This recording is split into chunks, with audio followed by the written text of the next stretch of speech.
Well, yeah, I hear this is almost as long as everything that we played in the game so far. So I don't know if this is an exception or what, but this isn't Turnabout. It's just Rise from the Ashes. Okay, so let's go. Let's try it. Here we go.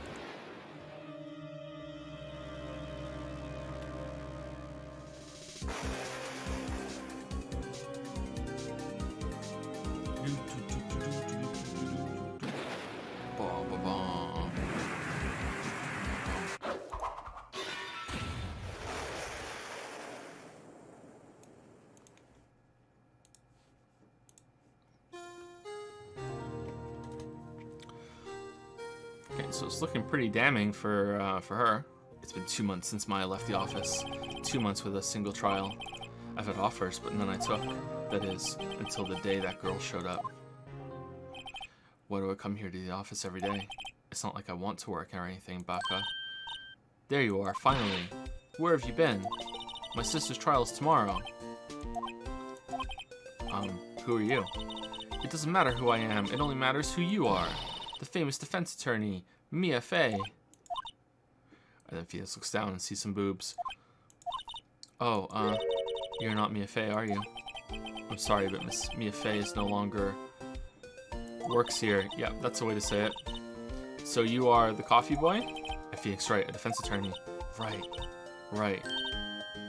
Wait, you're the Phoenix Wright? The Phoenix Wright from the Edgeworth murder case? Yes, that's correct. It wasn't Chadworth who was murdered, though. That's a relief, then. You're better than nobody. Please, you have to help. It's my sister.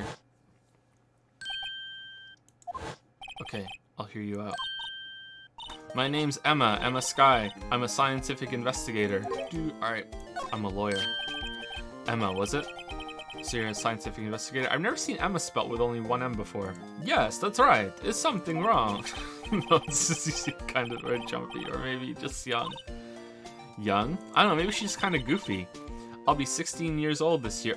She's younger than Maya? God damn it, man.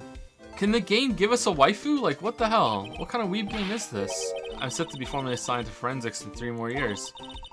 My work is becoming quite well known, at my age no less. So what exactly is your current position then? Well, legally speaking, I guess you'd call me an 11th grader. I don't know how to explain the wave of disgust that just, like, reverberated through my entire body at reading that. My sister didn't do it. She wouldn't stab someone with a knife. She wouldn't. She used a gun instead, so it's a murder case. I don't care if there's a witness who saw her do it. She didn't do it. I know she didn't do it. It's a scientific fact. Oh, we're gonna hear that a lot. And there's a witness.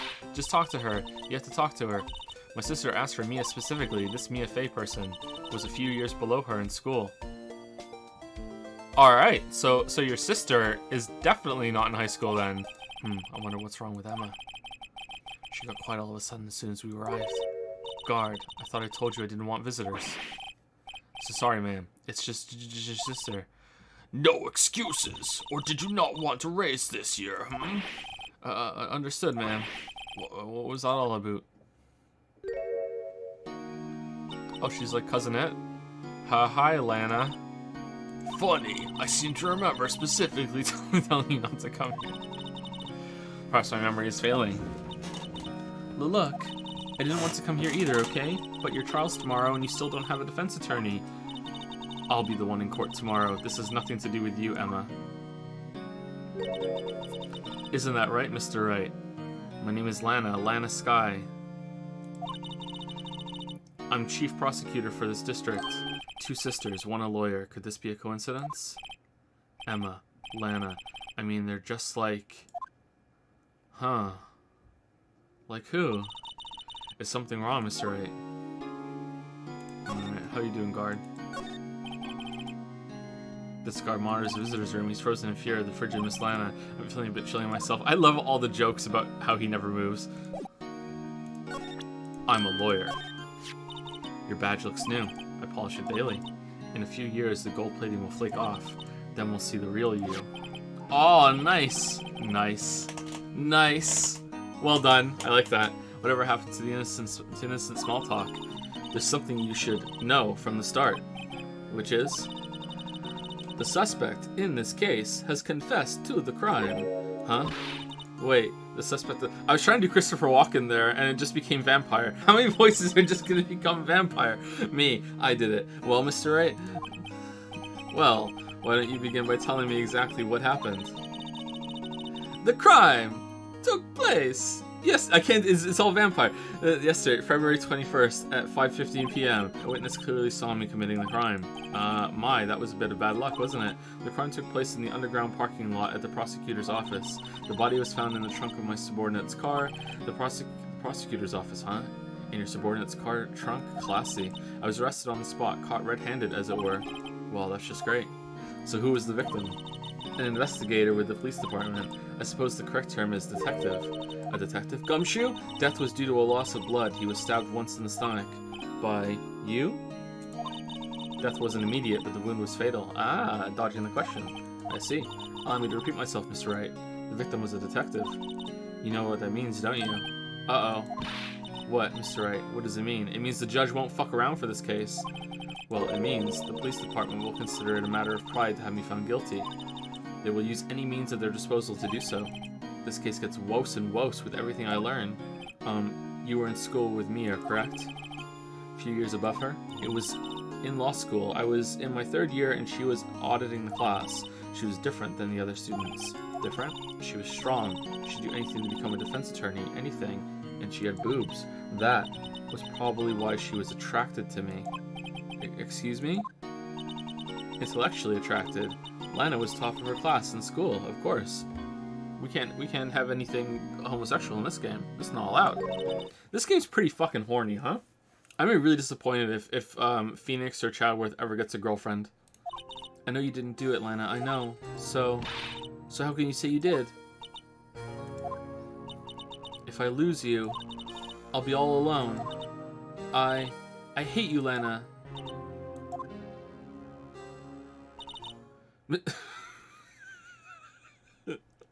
I don't know why, but that was ridiculous.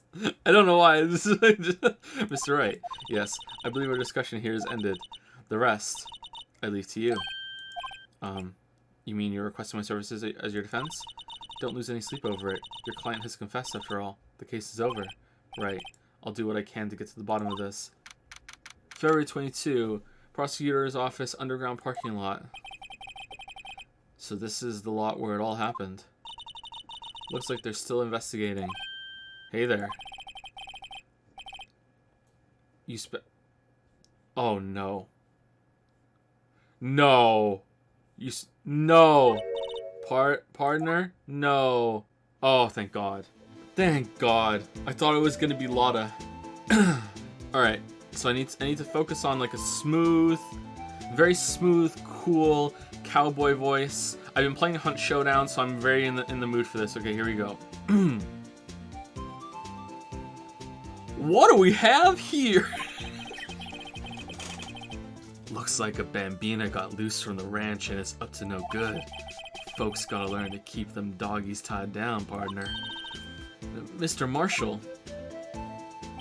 Oh, he's cool. This is our claim, our territory, with a motherload of evidence. I'm a cowboy prosecutor.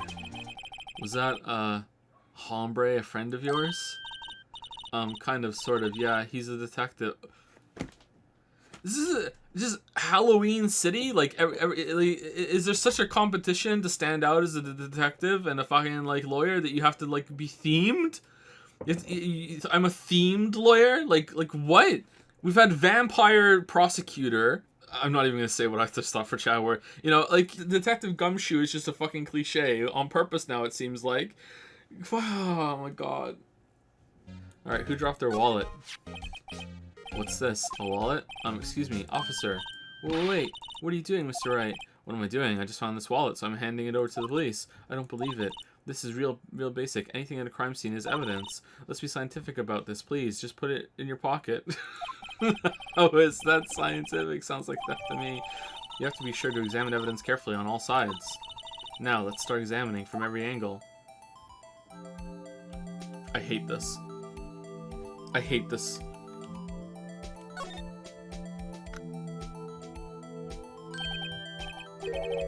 What kind of fucking albino Carmen Sandiego is that? What the fuck is this? This is an ID card. Sergeant Bruce Goodman, ID 5842189. He looks like the guy from Brooklyn Nine-Nine who's friends with Andy Samberg. I wonder what this is. Well, partner, looks like you got no intention of going home quietly. Oh, he's back. The sheriff. Like I said before, this here's our claim. You best been moseying along, unless you're fixing to bite the bullet. Gah, scary. Could you just tell us one thing? Who owns that car? Well, the little filly's got a good nose on her. You want to know who rides that red Mustang with the body in her saddle, eh? Please. No problem, partner. About time for vittles anyway. I like the word vittles. Get yourself to the saloon up on the 12th floor of the prospector's office. Might just find you a cerveza you like? Cerveza. Beer. Okay. Note to self. Look up vittles, saloon, cerveza. Excuse me? Were you two all set? Who's this? Us? Well, there they are. What's this? She couldn't be. Was that a rice ball on her hat? You're selling lunches here? This is a crime scene. Hello, half and half, was it? Oh, we like you, Mika. Oh, thanks. And you, sir? Yes? Some crunchy goodness coming at you. Thanks. Interesting way of doing business. This area is off limits to anyone without clearance, especially passers-by. Or are you officers? No, but you don't exactly look like the type to have clearance. Did someone say, hold on, oh, that's a sick jelly donut on her hat. Alright, good callback. Good job. Well, that's hardly a way to greet someone. Even if my days as the cough-up queen are over. Cough-up, huh? I'm quite connected to this case, you see. The images are burned into my eyes. You might say, yes, they're all the sordid secrets. Secrets? Dear me. You are slow one, aren't you? She kind of looks like Lana a bit, doesn't she? You mean you're the witness my sister was talking about? Please, cough up, queen. Tell us what happened. The name is Angel Star.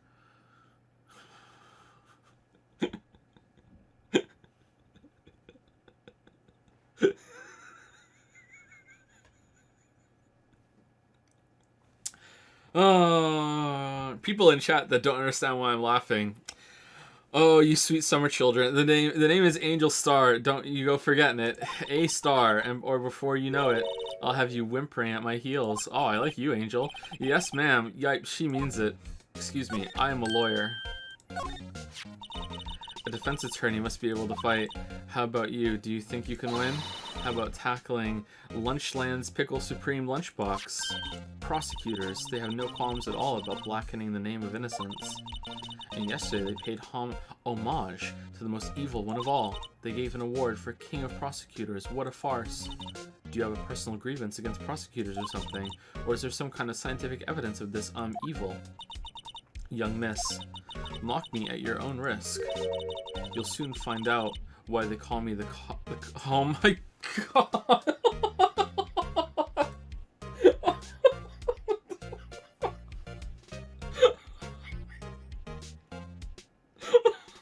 My god! The cough-up queen. The most heinous of all the evil ones, the one they awarded yesterday. It was in his car that they found the body. Proof that he devours the evilest lunches of all. To see Lana Skye wield that knife so. Her knife flashed in anger, bringing him to a sad end. It was truly a sight to see. Alright, so either you didn't really see it, you just saw it on some fucking camera thing, or you saw it on a photograph while you were looking through binoculars over a foggy fucking parking lot, or you are connected with someone, because there's no way it can be Lana, because otherwise this will be over real fucking soon. So, like, what's going on? Anyway, I come here every day to sell lunches. My boyfriend, works in the security room here at the prosecutor's office. February 22, High Prosecutor's Office, room 1202. Alright, that kind of looks like what Chadworth wears. K? Okay, that's Steel Samurai. Tea set from the second case? Or something like... Nah, it's probably just a tea set. What the fuck is that? Look, there's a trophy or something here. A trophy? Oh, it's important. What? That shield? It takes real nerve to display stuff like this. Whoever's office this is, they must be a real stuck-up jerk. Phoenix Wright.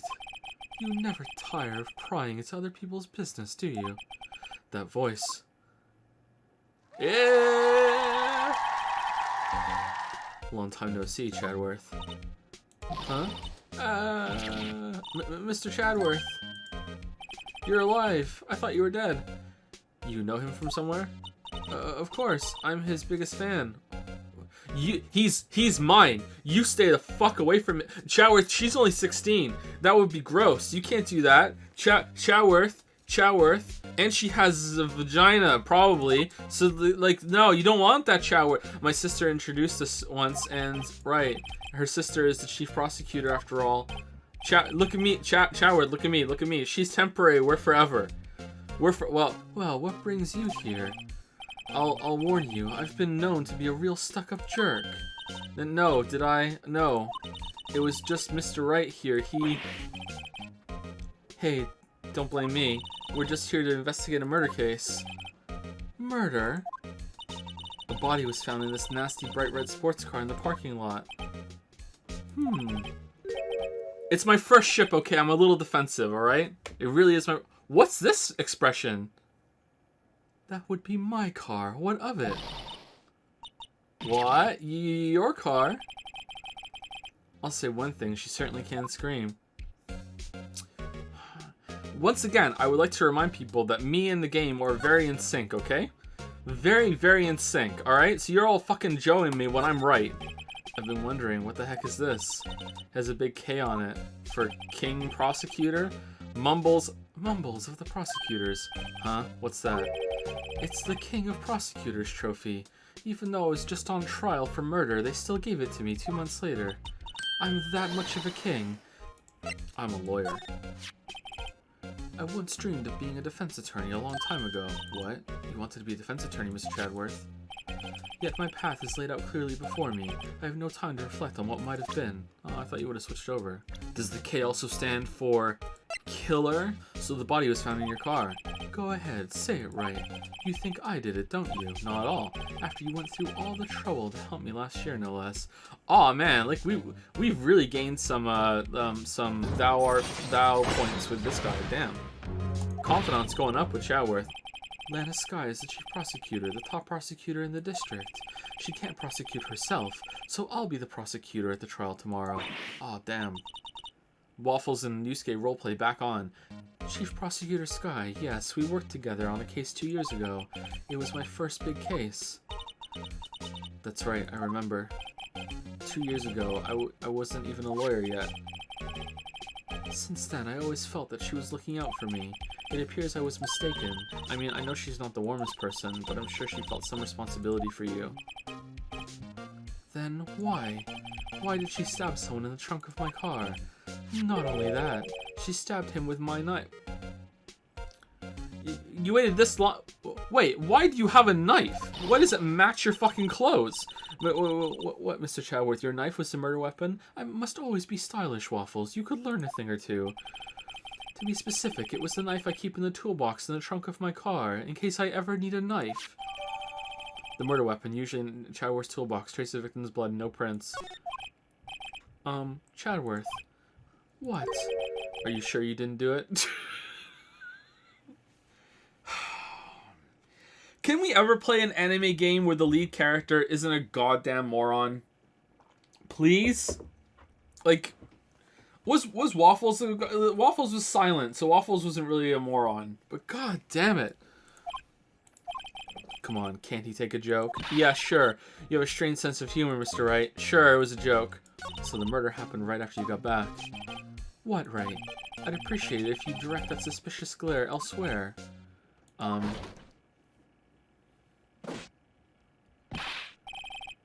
Excuse me, but is Mr. Chadworth anywhere on the premises?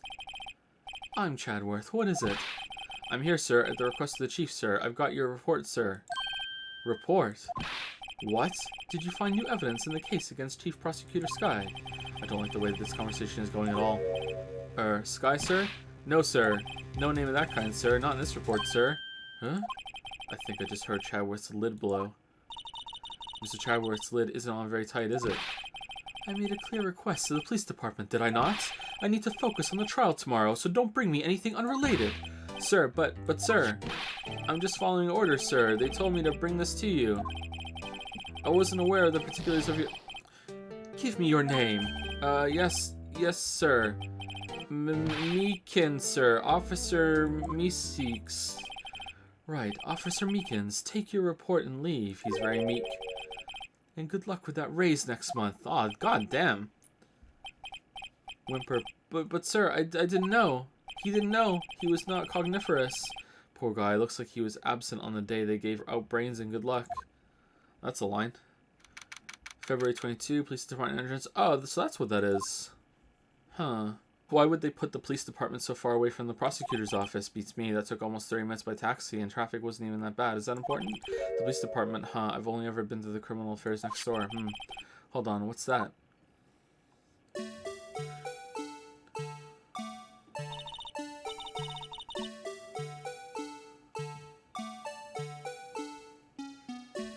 What kind of parappa the rapper bullshit is this? I don't like this. This is creepy. Disturbing. Why does it undulate like that? Oh wait, I know. This is the Blue Badger. Oh, I remember the Blue Badger. They're trying to make him the police mascot. Forget the Blue Badger. Who's that next to him? Someone appears to be dancing with the Blue Badger. Uh-oh. He noticed me. He sure is running over here fast. Hey, pal. What are you doing here? That's my line, Detective Gumshoe. Specifically, why were you dancing over there? What? Well... I guess I'm in a bit of a pickle. I was wondering about that. What? The Dancing Blue Badger? It's my masterpiece. Oh no! You made this, Detective Gumshoe? The chief threw together some designs and I just did my thing, pal. Nice work. It's battery powered, so it can go anywhere. If you put a knife in its hand while it rotates, it has enough power to stab someone, even though it's battery powered and made of fucking cardboard. I'm a really good engineer. There's no switch, so it just dances until the batteries die. Poor Blue Badger, fated to dance until he drops. A work of art designed by... How is this important? We've never had a chief prosecutor murder anyone before. The best prosecutor, sure, and the second best prosecutor, kind of. But the chief prosecutor? That's just crazy. What? Oh, did I hit the wrong one? Detective, here's my attorney's badge. That was an accidental. I'm a lawyer. You show this to me every time we meet, pal. Real men show their release badge. Enough said. That's the King of Prosecutors award that Mr. Chadworth got yesterday. But I was proud of Mr. Chadworth for winning that award, even with all the naysayers in the prosecutor's office. Naysayers must be because of the rumors. Shouldn't we have gotten an award for taking down, like, the chief prosecutor? Don't all the defendants hate that guy? He's in a tough spot again. Again? Merry Christmas. Well, it all started with the murder of that defense attorney. This is hilarious in hindsight that you know. It was like, Merry Christmas, shot, and then he jumps into the water. Or, sorry, Merry Christmas, shoots a bullet, waits at least 10 seconds, maybe even a full 3 minutes, fires again, and then jumps into the water. This is fucking so stupid. It's so dumb. Why aren't you handling the case, Detective Gumshoe? We met the guy who is. What is his name? The guy in the parking lot. That be Officer Marshall. He was appointed directly by the Chief of Police. Officer Marshall? Is he some kind of Wild West sheriff or something? No, Jake Marshall's just a regular officer. When you join the police force here, Nick, you have to take a scrap of paper out of a hat, and that's the kind of themed detective that you are. I got the classic Gnar Gumshoe one, you know, Dick Tracy type, whereas he got to be a sheriff. Someone else is an astronaut. There's another guy that's a desperado cowboy that fights with this cowboy. There's another guy that's from the future. It's really fucking cool. From West LA. For a moment there, I wasn't sure. Look, everyone's Nagito now. Look, pal, let me try to make things a little easier for you. Someone Sherlock Holmes. Show them this and they'll let you examine the crime scene. Maybe. Looks like the investigation is still going. I have to be getting back to the shop. Sorry, looks like I'll be stuck in this pit till the sun sleeps. I'll see you in my dreams tonight then, baby. Oh, still here? Oh, it wasn't her. It wasn't him, sorry. What surprised looks, did I mention? I've got a boyfriend in criminal affairs too. What happened to the secure? Oh, we're in! Would you mind reading this for me? What's this? I'll warn you. Fan letters to me go right to the spittoon. Right in the spittoon, sorry. It's a letter of introduction from Detective Gumshoe. May we investigate? Gumshoe. Ah, that old cowdog. He holding a birthday party or something? Huh? Look where it should say letter of introduction. It says invitation. Ah, I think he just miswrote it. Wait, why am I getting all defensive here? I am a defense attorney. No worries. This proves it's from Detective Gumshoe. Better than a blood test. Guess I better let you in then. Is that a Walkman or a phone or?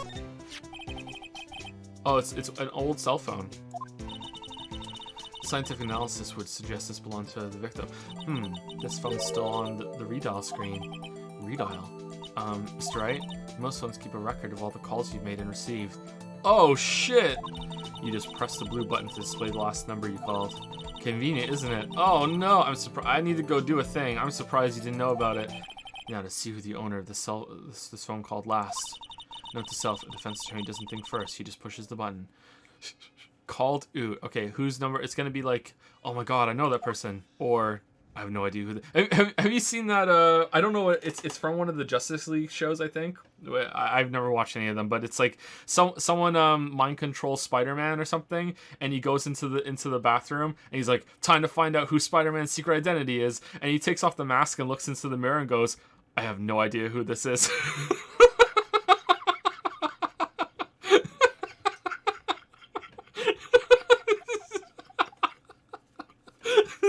Fucking great.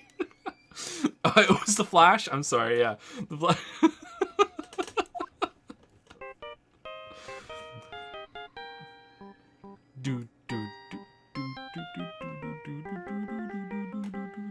Damn, what a bop. Whose phone is this anyway? It was on the ground over there. Whose is it? That belongs to Chief Prosecutor Sky, and we just fucking left it on the floor. What? It's my sister's. And you've never seen it before? She apparently dropped it when she was taken into custody, right after the crime. Look, the last call was made right when the murder occurred. Now, I got a question for you, partner. I heard a phone ring just now, one of those newfangled ring tunes. Oh, that? Oh. I'm sorry, that was my phone. She was trying to call us? What? Your phone? Yeah, it's kind of strange, but someone called me right as we picked up the other phone. A wrong number. God, I was gonna joke that our phone was gonna ring. I should have made it. Fuck. I hope you're not lying. They shoot you for that in Texas, partner. They do. It's true. What's this? Looks like a note of some sort. Leon. 6775-12-2. Or SC Cell 9. SL9. Well, so, what does it mean, Mr. Wright? How am I supposed to know? Note to self, for deductive reasoning, go to Chadworth, not Wright. Whoa, I'm sure Chadworth wouldn't know what this means either. You know what, I miss Maya. At least Maya's on our team.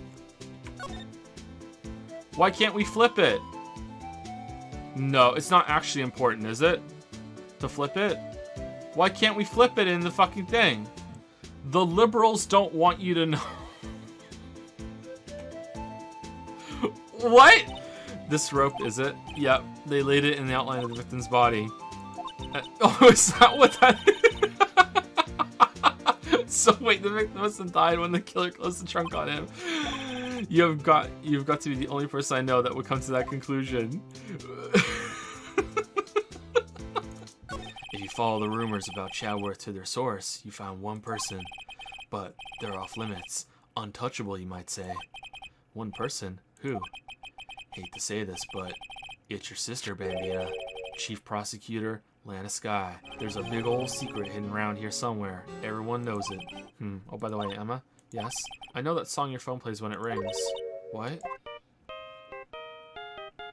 It was yours. Ah, cool. So he was playing dumb. Nice. At 5:18, just after the murder took place, your sister called you, didn't she, Emma? I'm sorry. Can you tell me what you talked about? She hung up right away. I see. You're lying. You're lying. Cell phone updated in the court record. You're lying. You're a liar. I believe it's almost time for the trial. Good luck, Mr. Wright. There's gotta be a case like this. There's 11 games in the series, right? There's gotta be a case at some point where the defendant that we're defending actually is the culprit. It's gotta happen at some point, right? I hope that personal feelings will not be a part of the proceedings today, Mr. Wright. Oh, they always are when you're around. I will choose the path I think is right, regardless of what those around me might say. The prosecution calls its first witness, Miss Angel Starr, to the stand.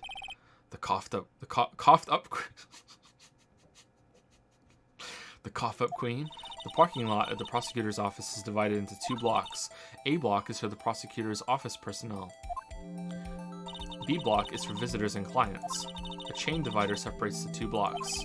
The crime took place by a car in the back of A block in the car's trunk. The killer stabbed the victim with this knife and went to drive the body out. No, the victim was driving the body in. Unfortunately for her, there was a witness, and an arrest was made on the spot.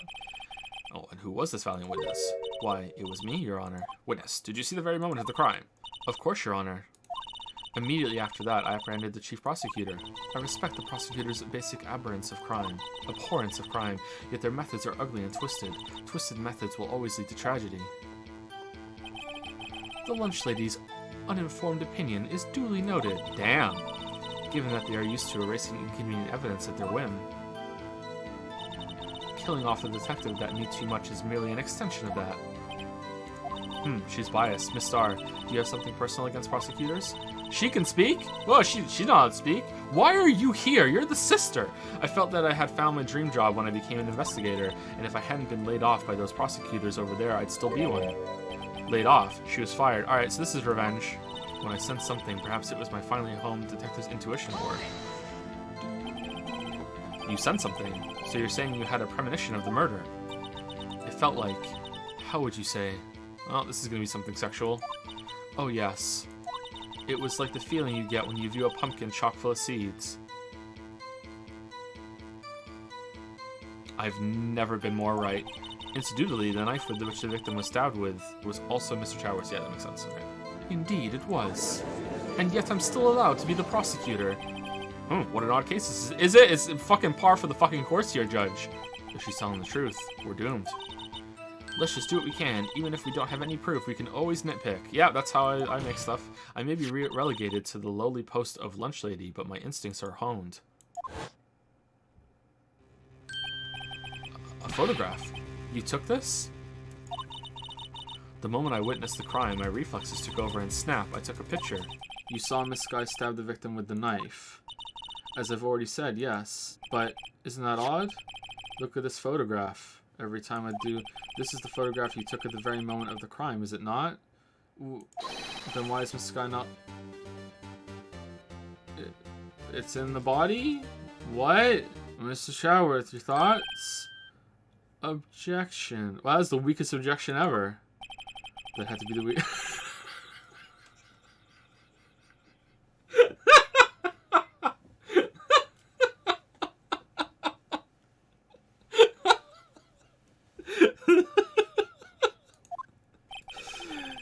Yet it was still stronger than your ever-feeble mind, Mr. Wright. What do you mean, Mr. Jowworth? This photograph was not taken the moment before the stabbing. This was taken the moment after the stabbing. Yeah, of course. Objection.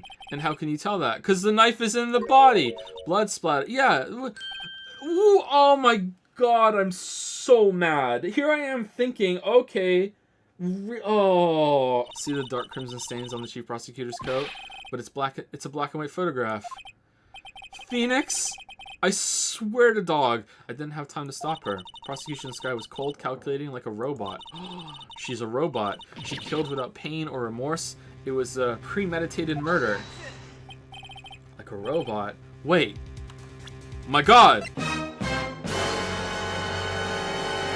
Someone put the clothes on the blue badger. It was the blue badger killer. Premeditated. How do you know? Look at the chief prosecutor's hands in that photograph. They're tiny, much smaller than my superior hands. Oh well, are those gloves? They were rubber gloves, of the kind used for autopsies. In other words, when the chief prosecutor came to the crime scene, she came to do murder. It's the only possible conclusion one can make. Impressive. I'm sorry they took you off the force, Miss Star. This is bad. She's got them thinking it was all planned. It's starting to see, like, I'm fucking convinced, right? I'm convinced. If she can prove this claim, the trial's already over. I've got to think of a way to show that this wasn't premeditated. Witness, do you know what this is? Are you trying to test me? I sell lunchboxes for a living, you know. That's a knife, the knife. The knife that was in Mr. Chaworth's trunk. Indeed, it is my knife. The bloody murder weapon, a red car, all belonging to the prosecutor there. Oh, this isn't going to be relevant. The defendant is the chief prosecutor of the district. Mommy, are prosecutors bad people? Wait, Mia's here? The defense has a request. We asked... Okay, so this is all orchestrated to make the prosecution office and the law system look like fucking jokers. This is a whole big thing.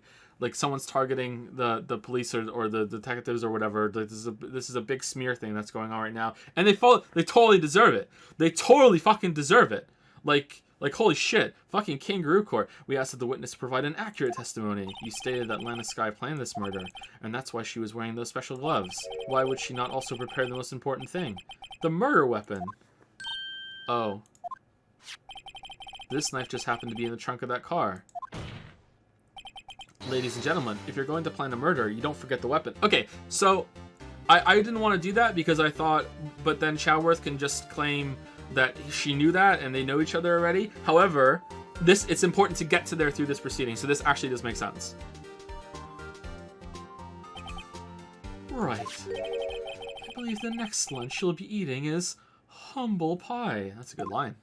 The prosecution could care less if it was premeditated or not. The only one who seems to care is that lunch lady over there. Lunch lady? The defendant, Lana Skye, murdered a detective with a knife.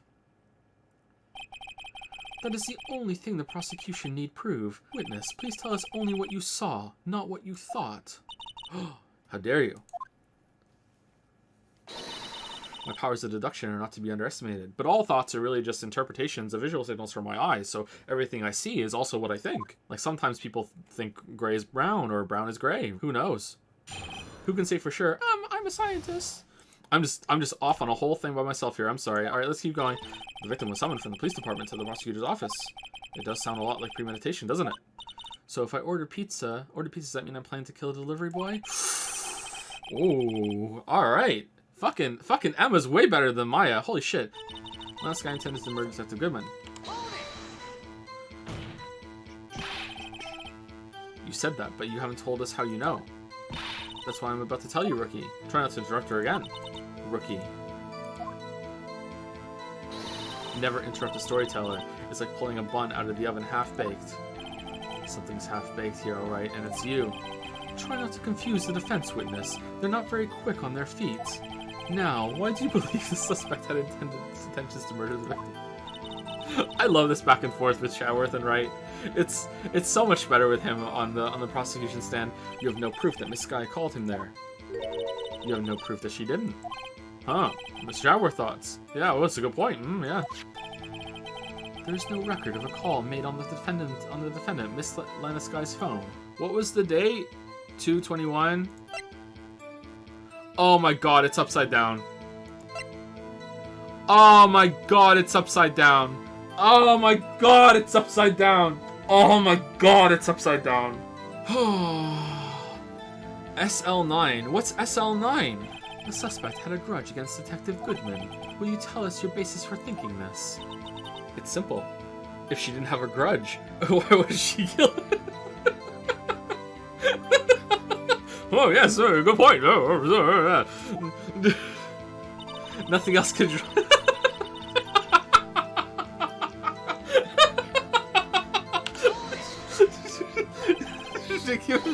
That's a country.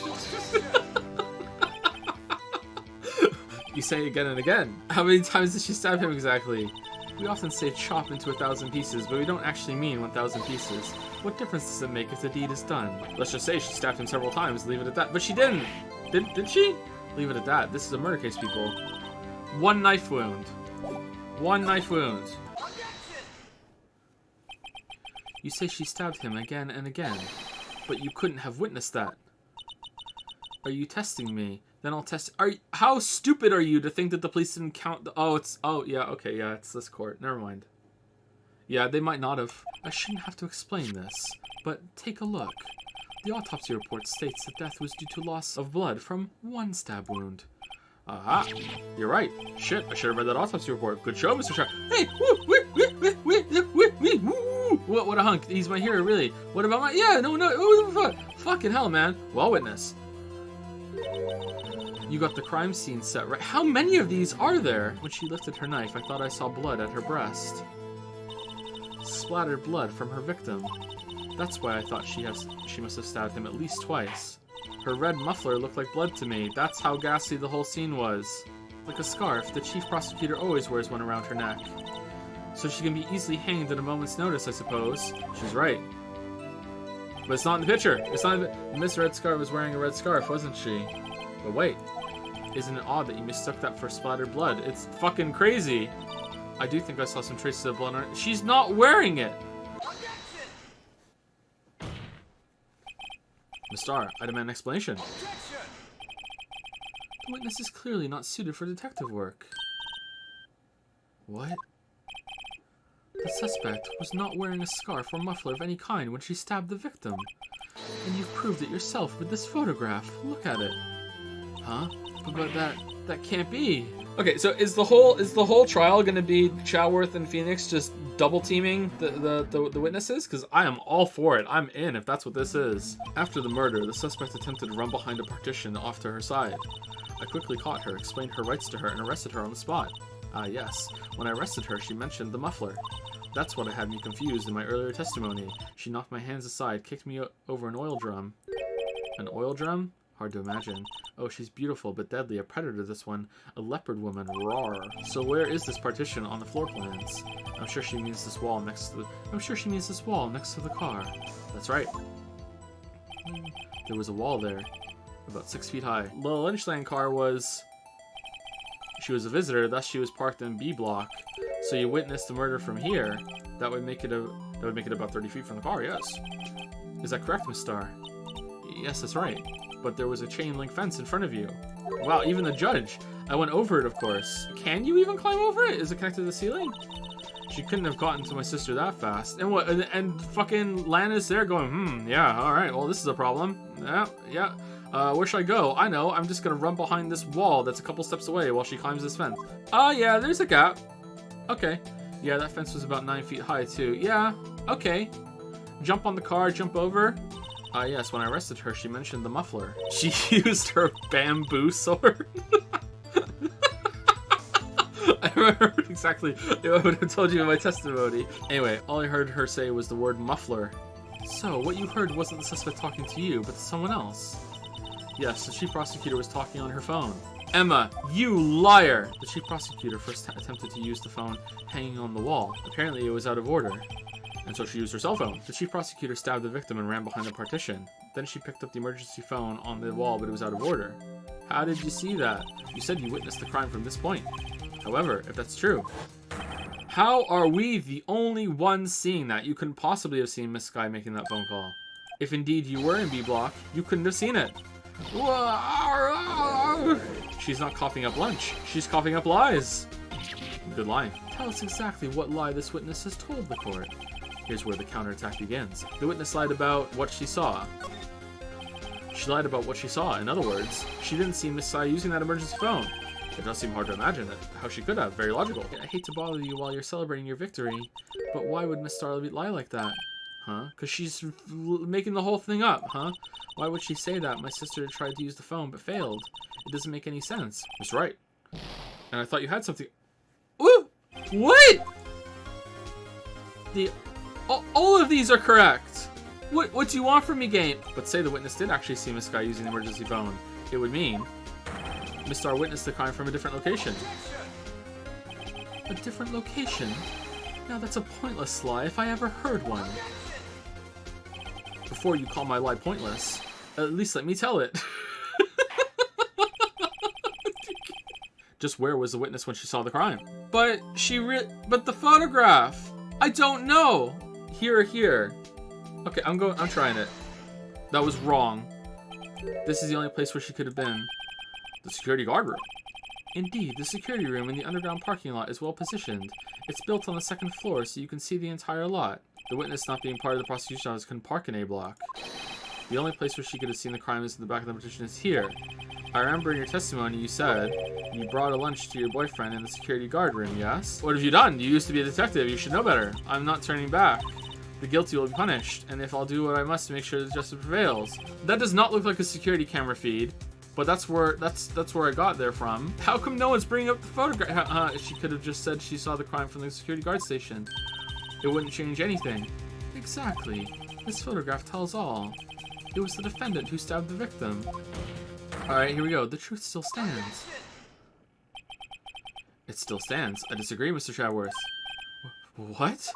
How dare you disagree with me, Waffles? If a witness is found to be lying, they're guilty of perjury.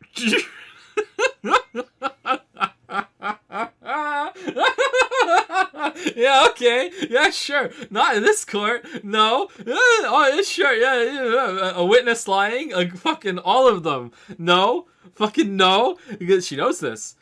She wouldn't risk that without a good reason. Not in this court. She lied and said she saw it from B block. It must make a vital difference. But what? What would it change? Angle to view the crime, distance to the crime, difference in lighting. I don't fucking know.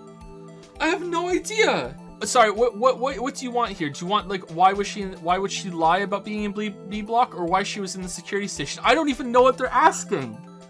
I have no idea. I say distance. Miss Starr, you witnessed the crime from the security guard station. Now, how long did it take you to go from there to the scene of the crime where you arrested Miss Skye? I witnessed the crime from the glass-walled station. And before I knew what I was doing, I found myself running toward the scene. But the door was locked. I couldn't open it. So I...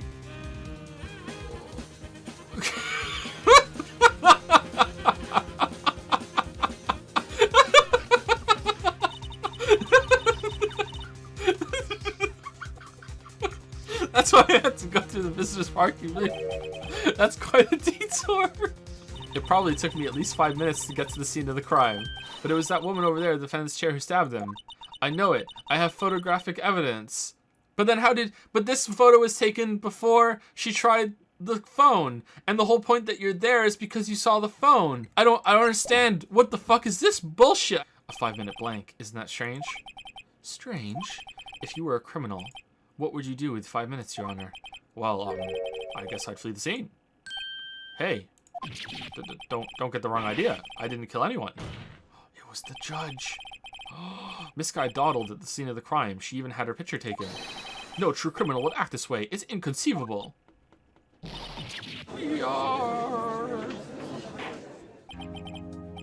Well then, it seems we've come to the end of this testimony. Have we? We did it. We screwed that can shut, Mr. Wright. Okay, is she going to prison for perjury? Perjury. That was too close. Yeah, so normally you would be charged for perjury, but I think that the caviar has proven that you should go free. I'm afraid that the Coffee Queen has been dethroned, and with that, the court is adjourned.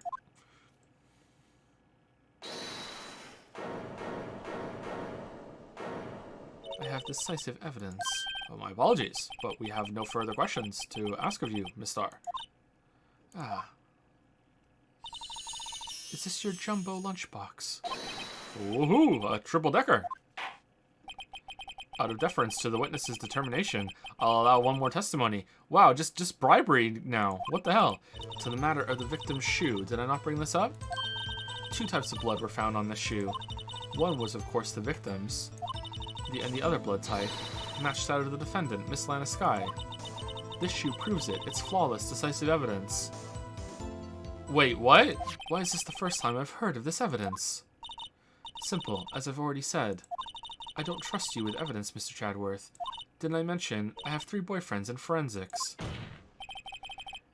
In any case, Your Honor, I can't accept this as evidence. What? You must know the 2 rules of evidence law.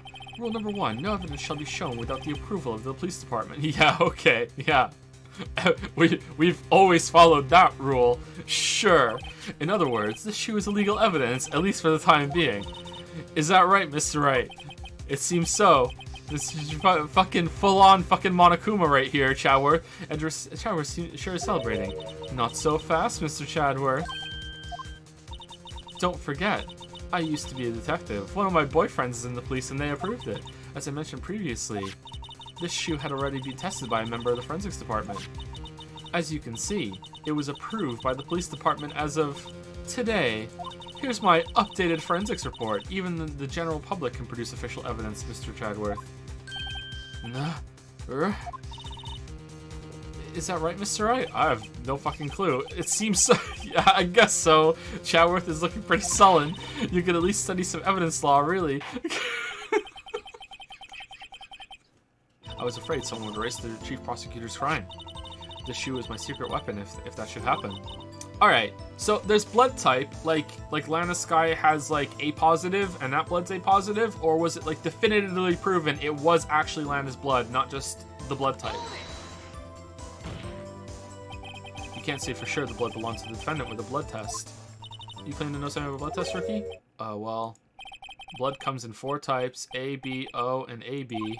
However, you can't tell from a blood test whether a murder was committed in cold blood. Oh my god, Phoenix.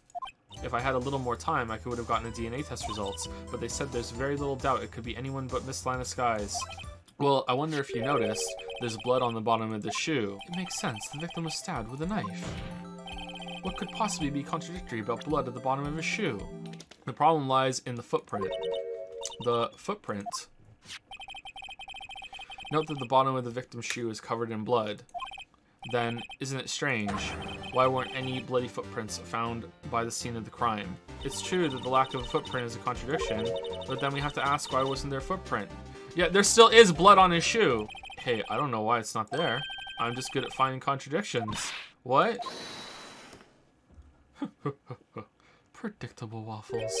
Shot my hands aside, kicked over an oil drum. Thought that was a strange thing for a normally cool-headed chief to do. Now witness my gigantic hand. Allow me to ask a very simple question. This oil drum, was it empty?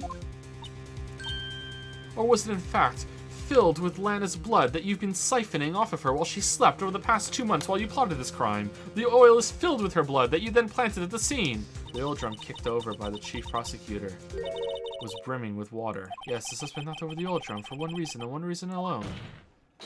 To erase the bloodstains that would become evidence against her. Well, I see no reason to prolong this trial. Mr. Wright, do something, please. What? What can I do? Your sister has confessed to the crime and she tried to conceal it. But there's still no blood in the fucking photograph, but the Angel Star is on the prosecution's side. She could have been lying about the water.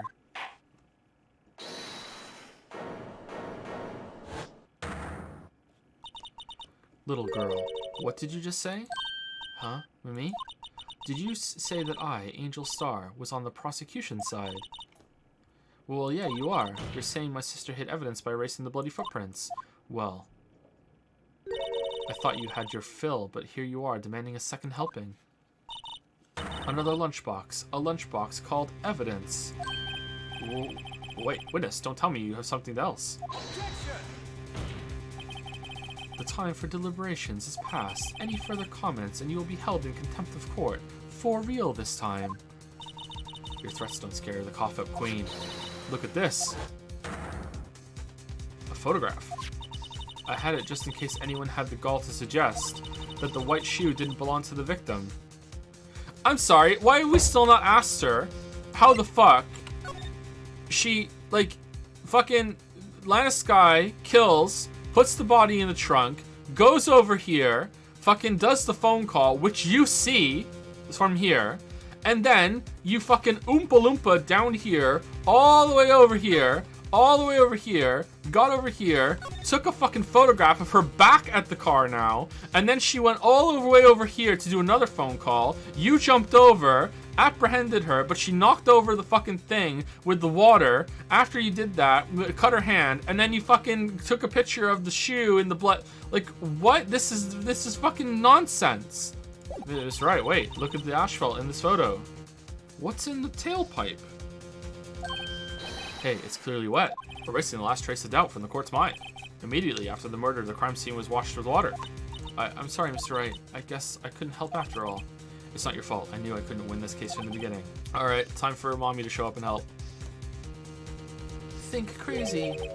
I'm sorry, Mia. Fucking really? Fucking really? Right. Wet or not. I'm not saying it. Don't be so quick to throw in the towel.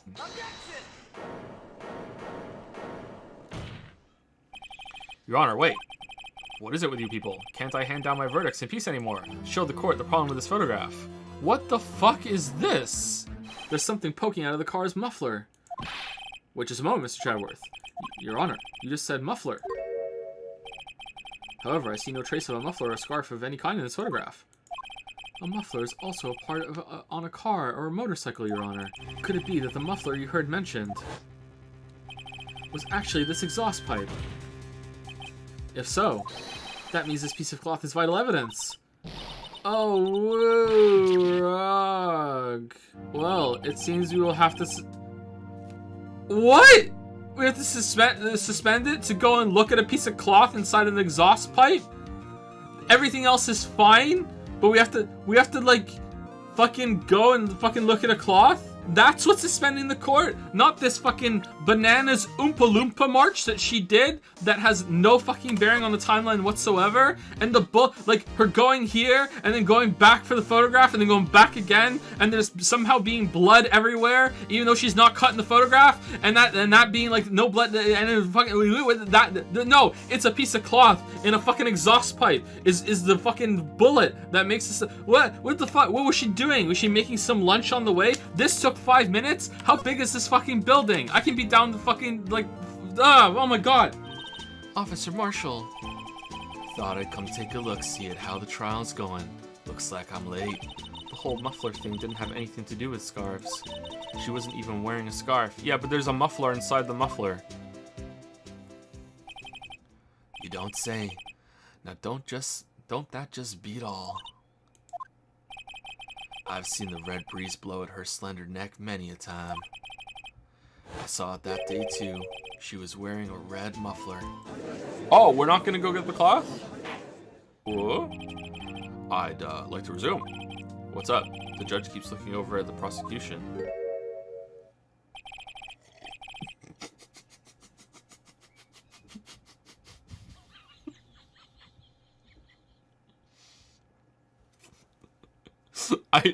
I love Chadworth so much. So much I love Chadworth. Is something wrong, Mr. Chadworth? Your face is blue, your lips are purple, you're sweating bullets. That furrowed brow, those grinding teeth, watery eyes. What's more, your eyes are unfocused. You're doubled over. Your back is bent. I'm just describing things. It can't be. This can't happen. I wonder what happened to Mr. Chadworth. Well then, I believe it is time we continue on with this trial. During our recess, I had requested that the prosecution conduct an investigation. This is unacceptable. It seems our prosecutor is quite beside himself. Excuse me, knock knock. Who?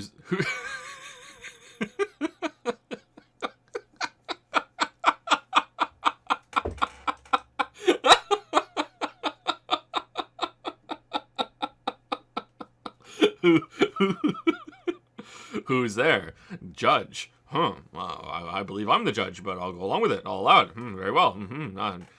Judge who? What?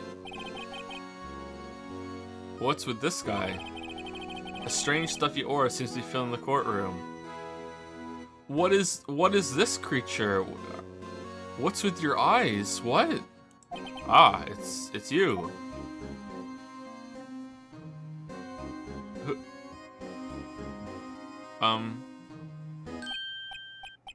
Oh, heh. Sorry I'm late. G, G? The roads are packed. It's just me. Long time no see. G? How you been? Swim much these days? Ah, hello. No, I've been so busy. Busy smizzy, G, my boy. You have to make time to relax. Yes, indeed. Udgy seems to be his nickname for the judge. Oh, no, Udgy is my actual name. I was given it when I was born. My name is Udgy, and I just became a judge because it just fit. Aha, so you're Righto, the attorney. I've heard good things about you, son. Thanks. So sorry about our little worthy giving you all that trouble, eh? Are you Flowey? You know, we should all go swimming together sometime. Jolly. Little worthy? Mr. Wright, you don't know the district chief of police? Chief of police. He's the top-ranking police officer in the entire district. Okay, this guy's pure evil. Name's Gant. Demon Gant. Pleased to meet you. I just thought I'd help out by bringing this. Hey, that's my sister's muffler. It's really quite embarrassing, even for us. What's this? It's what you call a switchblade knife. Quite perplexing, this. Oh, it's another knife. Alright. Chief, what kind of outfit are you running? Whoa. Chowworth, are we going? Where are we dropping, Chowworth? I'm all in. Wherever you go, I'm following. Let's go. Let's go. As long as I'm behind you, you know, literally, I'm for it. Let's go. Come on, let's go. How could they miss such a vital piece of evidence? If your investigators are this lax, how do you expect us to do our job? And now, wait a minute, Worthy. Oh, he's got the judge voice too. I've no... Oh, shit. He skipped it. I'm telling you to wait. Or didn't you hear me? Uh-oh. Have a look at this document where it says person in charge of investigation. There's no mistaking that signature. Is there Miles Shadworth? That's not fair. On the day of the crime, I had... Your head in the clouds because you got that award. I know how you feel. This guy needs a voice, but I've ran out of voices. So unless he's goofy, I think we don't have a voice for him. But you're the person in charge. I expect a written apology. What? Are you serious? Don't be too upset. We'll find a way to clean up this mess that you made. There's a small tag on this knife. It seems to say SL92. What does that mean? Look at this knife blade. The tip is broken off. And this dark red stain. Blood? I'm terribly sorry, but could I ask you to testify for us about the split between the prosecutors and the police and this knife? Sure thing. Sure thing. Not a problem. Not even a little one, really. There we go. That's his voice. Enjoy, everybody. This knife is special, but I can't say how here. Unless there's evidence to prove a connection between this knife and Goodman. That was a bad day for the department. We weren't in any shape to do an investigation. My voice is gonna be fucking wrecked. A detective was killed at the police department. See, what a mess. The time of the crime, 5:15. Scary coincidence, eh? It's not officially linked to this here case, but I can't talk much about it. There was a murder at the police department. A detective. How come we didn't hear it? That's hush-hush information, Udgy. We haven't exactly announced it yet. Wait a second. You said 5:15. That's the exact time that Detective Goodman was killed at the prosecutor's office. Unless there's evidence to prove a connection between Knife and Goodman. Well, I mean, it was at the scene of the crime. Yeah, tell him, right? Tell him. Phoenix, tell him. This knife was found at the scene of our crime. I think that makes it connected to the case, don't you? Yeah. He's making a good point. See, there's a lot of things that go on at the department I can't explain. It's delicate, okay? Sorry, Rhino, you're just gonna have to take my fucking word for it. This isn't connected. It's completely random. Not connected at all. I know that the culprit said to look inside the muffler when she made that phone call, and the knife is also wrapped up in her muffler. It's a knife in a muffler inside of another muffler that was called attention to. But no, you just have to take my word for it. On the same day that a detective was killed in the prosecutor's parking lot, another detective was killed at the police department? That's a fact. There was a suspect. Just arrested him, in fact. Just arrested? That was quick. But there's still a lot of unanswered questions. Maybe you could help, Rhino. I suppose I could help, if you help me by giving me data on your case. Oh, good one. This kid's sharp. Okay, here's the deal. Fucking hell, this voice. Oh my god.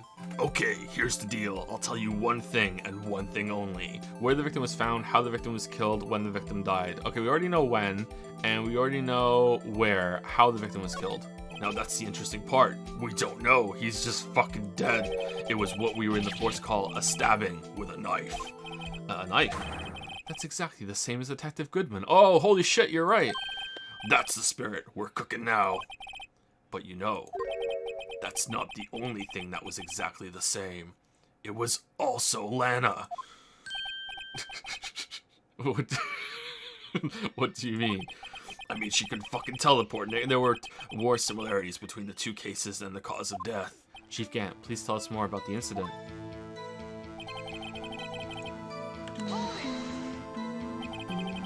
How can you say there's no connection? I just did. How? Because I'm the chief of fucking police. I can't just say anything I please, Righto. You understand? Try to understand, Righto. Well, if you can prove there is a connection, more power to you. Wait a second. Ah, at last, an honest-to-goodness objection. This knife. This has to have something to do with Detective Goodman. Well, what do you mean? Who's the fuck is Goodman? Aha, an honest-to-goodness what do you mean from Udgy. This is great. I'm so happy I left my demon nest. Look at the tag on this knife. It reads SL92. Oh, this is important. Why? Well, look at this note. It has SL9 on it if you look it upside down. Oh, yeah, that's a good point, but it doesn't have the 2, Phoenix. Yeah, it doesn't have the fucking 2. Right, you fucking idiot. You fucking imbecile. It doesn't have the 2. It's not connected. Over here, we also have a memo that was on the body of the victim. 6 minus 7s, 12 over 2. Your Honor, it's upside down. Oh, upside. Huh, wish I could read. The printed name on the memo makes it look like it's right side up. But turn it around, what do you get? Whoa! Aha! Alright, so notice that this, hopefully, isn't slam dunk, you know, end of the thing. It's just a cog in the machine. Damn. Superior to Danganronpa for sure. SL9, that's the same thing that is written on the knife's tag. As you can see, I've learned to read. I guess the cat's out of the bag. You win, Righto. This knife was evidence in a case was stolen from the department's evidence room. On the same day that a detective was killed in the prosecutor's parking lot, another detective was killed in the police department. That's a fact. Surprising, isn't it? Oh, we already did this one already. Okay. Oh, we can go through it all. Okay. Where was the victim found? Tell me, where's the victim found? Well, I can't speak on where the corpse was found, but I could say... What? But I could say the crime took place in the evidence room at the police department. The evidence room? Wait a second. I have heard of that. The evidence room? Didn't he mention that in his testimony just now? Chief, the defense's position is simply this. The connection between these two cases has already been proven. The knife found in the lot was stolen from the police department's... Wait, did I have to go through the text that, you know, that he said, I'll only tell you one thing and do that multiple times to progress here? That's kind of weird. Not to mention the victim had on him the case number and the knife's evidence tag. Oh, yes, oh. Good observation, Chadworth. And we also know that the detective murdered at the police department was killed in that very same evidence room. There do seem to be too many connections for it to be a coincidence. Fuck. You two make a good pair. It took my men 2 days to find out what you deduced right here. Chief, that's my boyfriend. I request that you release your information on the victim at the police department. Gaze upon my gigantic hand and obey. See, that's the tricky part. It hasn't been announced yet and all. Can we get the information? Unofficially.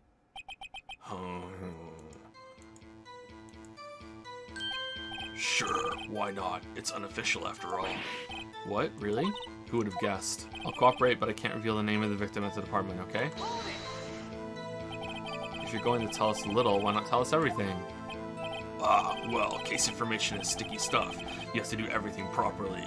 No, not here. Oh well, I guess I might as well try to get what I can out of him. The ID number is probably the best one? Okay, how about you tell me the victim's ID number? know? Sure, why not? It's not like you'll be able to tell who it is from that. Of course not. You won't tell me their name after all. Yeah, the number is 11. Okay, that was... Alright, that voice is dead. Alright. Rip the demon voice. Oh my god, that hurt. Oh my god. Oh, shit. Alright. Well, that's quite long. And we have to remember these. It drives me nuts. 8, 2... I can't do it. You didn't even get the first right number. Alright, is it the same as this one? Oh, it is. What? How is the same person murdered twice? It has to be what I think it is. But what does this mean? Witness. What is it, Mr. Wright? You're grinning like a schoolgirl on prom night. Ooh, judge. No, it's just, I got confused. And this is news. Huh?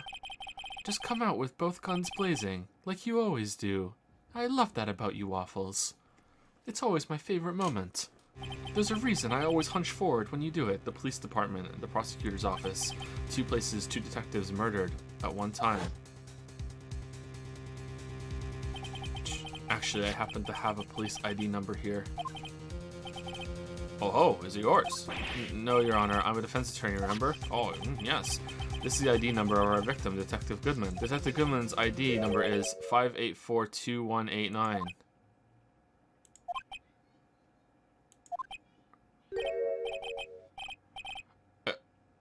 And this means what exactly? I was mistaken. The last number, it's actually a 1. Huh? Wait, that ID number you heard from the chief earlier. That started with 82. I've forgotten. Let me bang my gavel. You didn't even get the first number right again. The 2 ID numbers are identical. In other words, the detective killed in the police department's evidence room was Bruce Goodman. What does our witness think about that? Oh, ho, ho, ho. Sharp as a tack, righto. Sharp as a tack. He was killed at 5:15 in the underground parking lot. Or was he? Yeah, the detective Bruce Goodman was also killed in the police department in the evidence room at the exact same time. Quantum Moon. That's impossible. So what we're saying is, the same person was killed at the same time, and in a completely different location. If there's some secret twin brother bullshit. No, what I want to know is, why didn't I hear about this? Yes, it's top secret, fine, but I'm the prosecutor in charge of the case. Now, just wait a second, Worthy. No need to get flustered. They put Saul Goodman's outfit on the Blue Badger, and they stabbed him in the evidence room. And none of the police have noticed. Your Honor, the police department... Oh, it's just shit. Sorry. Your Honor, the police department has made a grave error in this case. Wait. I said wait. Uh-oh. Or didn't you hear me? Uh-oh. The oversight, the grave error. Mr. Chadworth, they're yours. Okay, I feel like I'm the only one here. Like, of course they're characters, and so, you know, it's a kind of weird thing to say. Out of the Judge, Wright, and Chadworth, I feel like I'm the only one that's like, this guy is deep-seated evil underneath this. Maybe I misjudged him, but like, this guy gives me a really bad feeling. The way he was introduced is just like whoa. Like, don't fuck with this guy. And Chadworth is just, like, going ham on him. What? How dare? We informed you yesterday. I believe it was our officer, Meekins, who brought you the news. Oh, shit, he's right! Oh, Chadworth, you don't mean him. According to Meekins, you didn't accept the report. Did you send Meekins on purpose? Did you know? Did you know that's how it was gonna go down? Hard to believe. But your officer, he told me. He said that report had nothing to do with the Lana Sky incident. Detective Bruce Goodman murdered in the police department evidence room. Mr. Chadworth, the victim's name is written right on the top of the report. Gah. This is a serious error, a gross negligence of duty on your part, Worthy. But sir, you could have submitted that report this morning to the court as evidence. Then I... Uh-oh.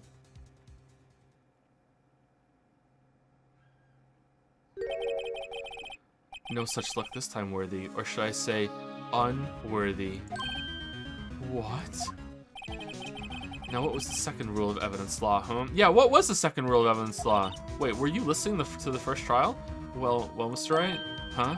Oh, well, it's, Rule 2, unregistered evidence presented must be relevant to the case on trial. And how is this rule relevant? Normally, you submit a list of evidence to be used in court before the trial. This report wasn't on that list. So, what does this mean? I couldn't submit this evidence until a connection was proven in court. The connection was just proven by Wright over here. Good job, Wright, my boy. Finally, some recognition. All right, we're on the side. We're on the side, Satan. No. Complimenting Wright? I'm the only one who's allowed to do that. It seems we have come to the end of this trial. I know you're going through a tough time, Worthy, what with all those rumors. You were even in the defendant's chair just this past December. I apologize for this terrible lack of due diligence on my part. Mr. Chadworth. Please, just give me one day. I'll get to the bottom of what happened. If it's the last thing I do, I swear it on my gigantic hand. Gosh, you'd better get results this time. Really? I don't think there's ever been an error this serious in the history of this court. What? No. Last trial, we had to put a metal detector against the prosecutor to find a bullet.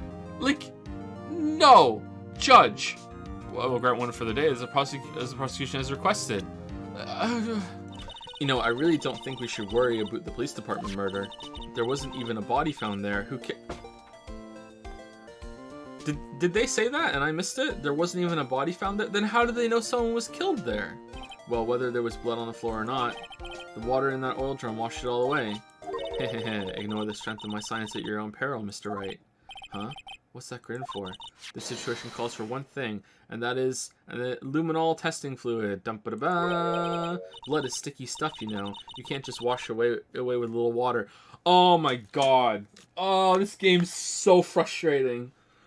Oh my god, it's so frustrating. Fuck.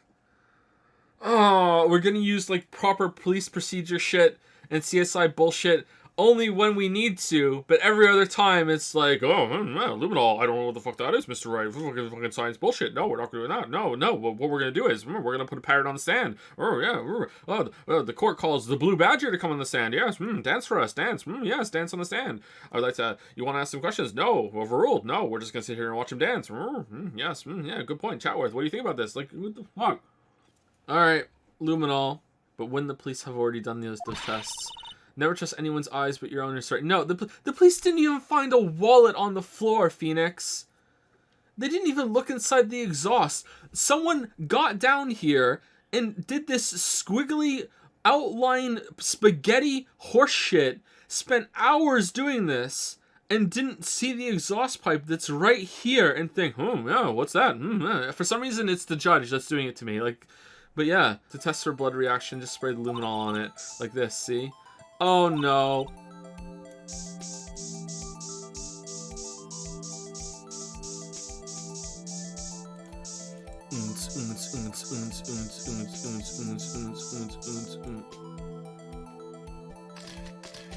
Oh wow, that hurt my eyes. Okay, well, we definitely know that this is a blood stain. Do we? But doesn't something strike you as odd, scientifically speaking, of course? The amount of blood.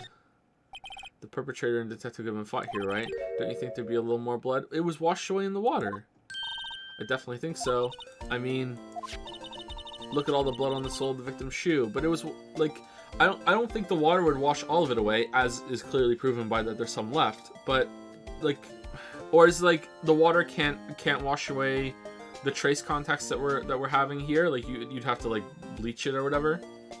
So even though the water washed it away, this whole area should still be like blue with luminol. Guess I should give this a spray on anything suspicious. Huh.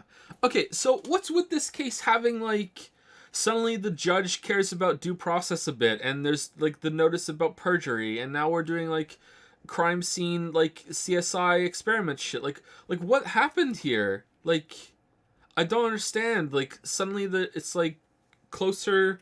I do want to. The keyword is closer. Closer to what a court process would actually be. So you were a detective, weren't you, Miss Starr? Yes, it was a long time ago. Well, 2 years ago. No matter how hardened the criminal, when they faced me, They coughed it up. Were you always, like, chef detective? Oh, is there gonna be a succubi detective? Chat, please. Please. I mean, that would be gross. And you were let go? It's all because of that case. The SL9 incident. Oh, okay, here we go. SL9? Wait, she doesn't mean. Goodman was the head detective on that case, you know. Really? That knife was evidence from that case, the murder weapon. It was due for transferal the very day that Goodman was killed. As I suspected, SL9 isn't over, not yet. I'm a lawyer. That looks like a petrified piece of provolone. Huh? It's not. It's my attorney badge. I think a petrified piece of provolone would fetch more in the open market. Look, my badge isn't up for sale, not yet at least. Alright, now we can talk about it? Alright, cool. That incident really opened up my eyes to the truth. We're nothing to them, disposable. Disposable? To who? 2 years ago, it was the biggest case I'd ever handled. The biggest. Most tragic. Chef detective. Cowboy. Albino Carmen Sandiego. Another cowboy? No, it's just a hat. Okay. The police and the prosecutors were desperate for decisive evidence, so they didn't solve it. On the contrary, it was solved quite cleanly. The criminal was caught and executed. Executed? Yes, the criminal got what was coming to him. It doesn't get any cleaner than that. The only problem was they never did find decisive evidence, not a shred. What? But the criminal was executed, right? On the basis of evidence of a sort, made up evidence. What? You mean they executed someone with fabricated evidence? And it's the ghost of them is coming back. It's the ghost killer. The best part came several months after the trial. Every detective involved with the case was dealt with. Some were demoted to patrolmen, others found themselves out of a job, and some were murdered. And you were one of those?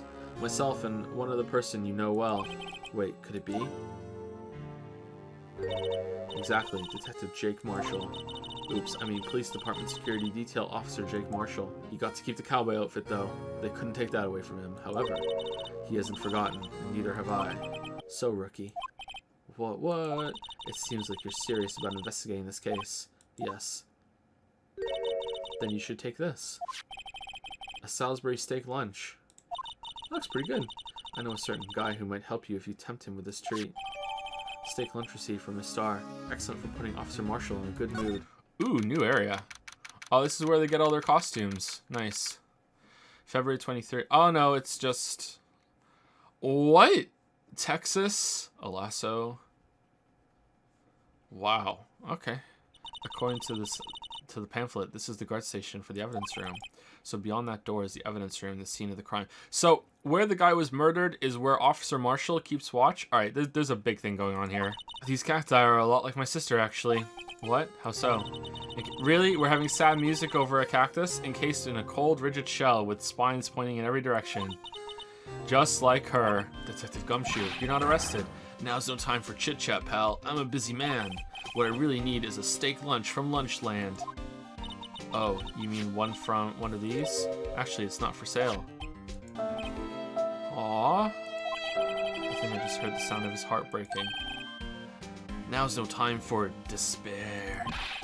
We've caught our criminal. Now we just need evidence. The criminal? You mean... You heard about the stabbing in the police department evidence room, right, pal? What about the tasing? On the same day the detective was killed... We know! Oh my god! We know! We know! We know! We know! We know! We know! We know! We know! We know! It's the biggest, most tragic, most awful scandal to hit the station in ages. Everything's topsy-turvy. I'm guessing it's Marshall. Sir, that's what I'm saying. Me, a perpetrator? I'd say I was perpetrated against, sir. That's what I'd say. Oh shit, it's Meekins! I was completely wrong. Hi, greetings, sir. Hey, I'm a lawyer. Officer Meekins, have a look at this. Go ahead, sir, laugh. Laugh at me, sir. Haha, huh? I know what you want to say. You're going to tell me how she has one just like it. Me? Why would I? I know, sir, I know. I'm the only one without a girl with matching badges. Nowhere, I'm alone, all alone. Is that so wrong? Life isn't all about high school sweethearts and youthful romance, sir. Why did they let you keep all your stuff? Is he talking about those badges on her coat? Humph. I'd like to think there's a difference between my badge and a fashion accessory. Sir, I really don't like you, Meekins. Like, I'm a patrolman with General Affairs, sir. Sir, I had some business that day, sir, and so I went to the evidence room, sir. The guard station in front of the room was empty, sir. Then, sir, I happened to glance at the security room monitor. That's when I saw him, sir. A suspicious person in the evidence room. A suspicious person, sir. Whoa. After that, sir, everything went white. I saw red. I blacked out. This guy's so many animations, and when I came to, I was here and in the detention center. Did you know the victim, Detective Goodman? Well, sir, if I had to label him as a stranger or a total stranger, then I'd say he leans heavily on the total stranger side. So, you didn't know him. Sir, I work in a tiny department devoid of light or other creature comforts. I don't know any detectives. Sir, I had no intention of killing him, sir. None. Nor do I have any recollection of killing him, sir. At least someone around here is more confused than I am. Sir, to tell the truth, sir, when it happened. When the detective pointed that knife at me, I just hollered, sir. And the next thing I knew, I was unconscious. Then, when I opened my eyes, I was alone in the evidence room, sir. All alone, because Detective Goodman has disappeared. What? Then when I looked down, I was gushing blood from my hand, sir. Oh, the shock. Oh, the sorrow, sir. Can you imagine how I felt? The victim's body disappeared. I didn't know Mr. Detective Goodman, who was in the evidence room. And that's why you thought he looked suspicious. Sir, I entered the evidence room and asked the man to show me his ID card. Suddenly he pointed a knife at me. What? Sir, I assure you, I was flustered as you are right now. So I whooped and leapt at him. Do unto others before they do unto you. My own father's words, sir. But you don't remember the events clearly. No, but the videotape is quite clear. Huh? Videotape? From the security camera. The crime, my crime, the crime I swore to stamp out. It's there, it's me, it's on tape. I'm a lawyer. I was wondering if you take a look at this. Sorry, Righto. I'm through with that stuff. Through, I say. Go find the guy who can't seem to sit still out there, the busy one. The guy who can't sit still. Does he mean Detective Gumshoe? Either him or the dancing Blue Badger. Is Chadworth going to be okay? Oh, Worthy. Oh, you know, they're doing a little inquiry committee with him. Sounds like an inquisition. Yeah, well, they've had no end of trouble with the boys since last year. And you got someone else found guilty in that case, right, Righto? Von Karma. A legend he was, undefeated in his 40-year career. But in court, you fixed it so he was caught for forging evidence. Wait, I didn't do anything wrong. He did forge evidence. In any case, the prosecutor's office is in a bit of turmoil, you might say. Why, they do just about anything to restore their reputation. Now, depending on what that inquiry committee decides, it could be bad for Worthy. Oh, sorry, I have to see that. What exactly did Chief Police want you to do? Well, see over there? That's Goodman's desk. He wanted me to check it for anything that might be a clue. They took away every last piece of garbage in that trash can, So nothing belongs to Detective Goodman is still here? Of course not. Well, except for this. What? What, you kept something? Sure, why not? It's not important. He didn't even finish writing it. It's a lost item report, but it's only half complete. Here, you can have it instead of the Chief of Police. Lost item? Did Detective Goodman lose something? The day on it is February 21, but I make a note of that just in case. A half-written document dated 2/21 can only be submitted to the Chief of Police. Actually, I was wondering if I could ask you a favor. Well, I never thought the day would come when Righto asked me for help. I was wondering if we could investigate the evidence room. No, Righto. Actually, I'm sorry, I don't need to investigate after all. Righto, please, do I look like a selfish man? Huh. Heck, if anyone asked me, sir, can I borrow 50? I'd give them 50, no problem. So go ahead, investigate that room to your heart's content, knock yourself out. And here, for you, you can borrow this. Huh? Hey, this is a detective's ID card, isn't it? That's a special card for guests, so don't lose it. Howdy, partners. Well, well. What's made my Bambina's sky is so gray? Didn't say that right. Hey, we got some steak lunch for you, bro. While we're here, I was wondering if we could ask you some questions. Sorry, cowboy, but I got no mind to tangle with you, hombres.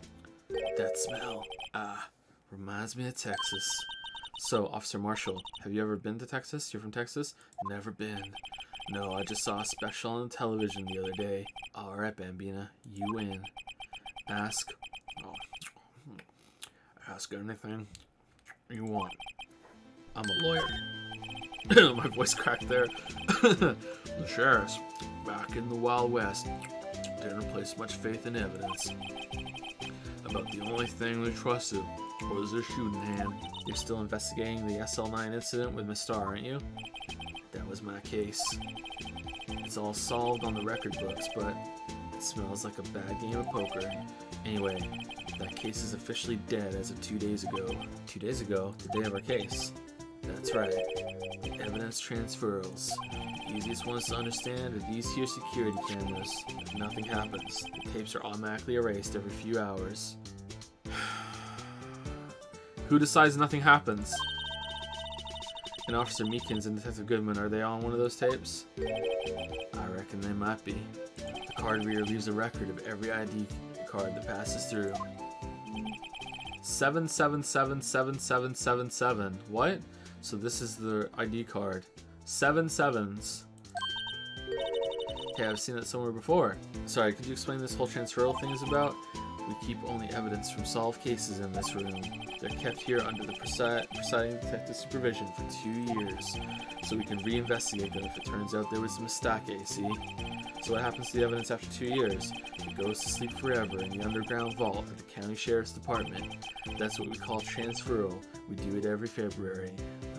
That's much better than I thought it was going to be. I thought it was going to be after 2 years. We take it to the fucking incinerator and we just destroy it, because if it's not returned in 2 years, it's never going to happen. 2 years after the case is solved, it's closed forever. Dead. Never to be reopened again. Never to be reinvestigated. What? And that happened to SL9 2 days ago? February 23, evidence room, sector 3. Is that a car door with handcuffs? It's quiet. The investigation must be over here. Actually, I was put in charge of the investigation for today. Just for today? Boss for a day. That wasn't Gumshoe. But guess what? You got permission from the chief, so now you're boss for a day. Gee, thanks. First of all, you'll want to have this. Evidence from floor plans added to the court record. You have a locker in here too, Detective Gumshoe? Haha, of course. I am a detective after all. They gave me a locker that only I can open, pal. Only you can open? Every locker is fixed so that only one detective can open it. Using their ID card? Well, that's the thing, pal. ID cards can be lost. Why, I'm on my 3rd card since entering the force already. That sounds like a lot. Yeah, but even I can't lose my own right hand. Right hand? Oh, you mean your fingerprint? Exactly, pal. The lock for each locker is coated with a fingerprint. There's a trick to the handles, see? This is pure Danganronpa bullshit. On the other side of the handles is a sensor, and if the wrong person touches it, zap, you get a shock. No, it fucking kills you. If that's what happened, my hand would be black and smoking every day. In any case, the locks aren't that obvious. There are even some people on the force that don't know about the fingerprint locks. Someone hooked up the blue badger to the lock and then put the wrong hand in it on purpose, giving it a jolt of electricity, overcharging the battery, and making it go crazy. Oh no, the blue badger. Oh man, my voice hurts. Fuck. Why is there so much paint? What is the saw and paint doing here? Oh, it's the paint and saw killer. Since the dawn of time, true art has always been a war against oppression. True art? I noticed that there's blue and yellow paint in here. Perhaps we're witnessing the birthplace of the blue badger. Well, you might say this is my studio. Here, in the evidence room. What's this? Blood. It's a little worn, but there's definitely a handprint here. Whoa, no one's noticed that. It looks like someone tried to wipe it off. Mr. Wright, what if there are other blood stains left in the room? Look, this one's open and the red indicator light is above the door is lit. Fucking lit. That locker is coated with Detective Goodman's hand and fingerprint. Detective Goodman's locker. Are you sure it's okay to leave it open like that? Well, it'd be hard to get it open again if you close it. That's a good point. I wonder what shape these pieces were in before whatever it was broke. You want to try to put it back together? Oh no. Ha, good luck, pal. That's no job for amateurs. Why, I spent a good 3 hours on that before I had to give up.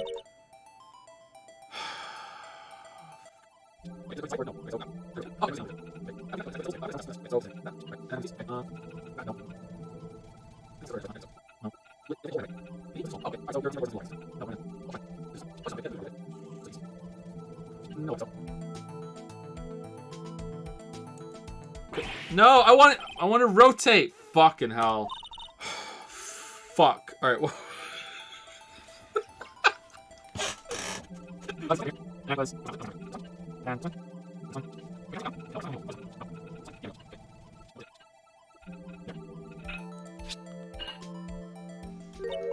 Huh?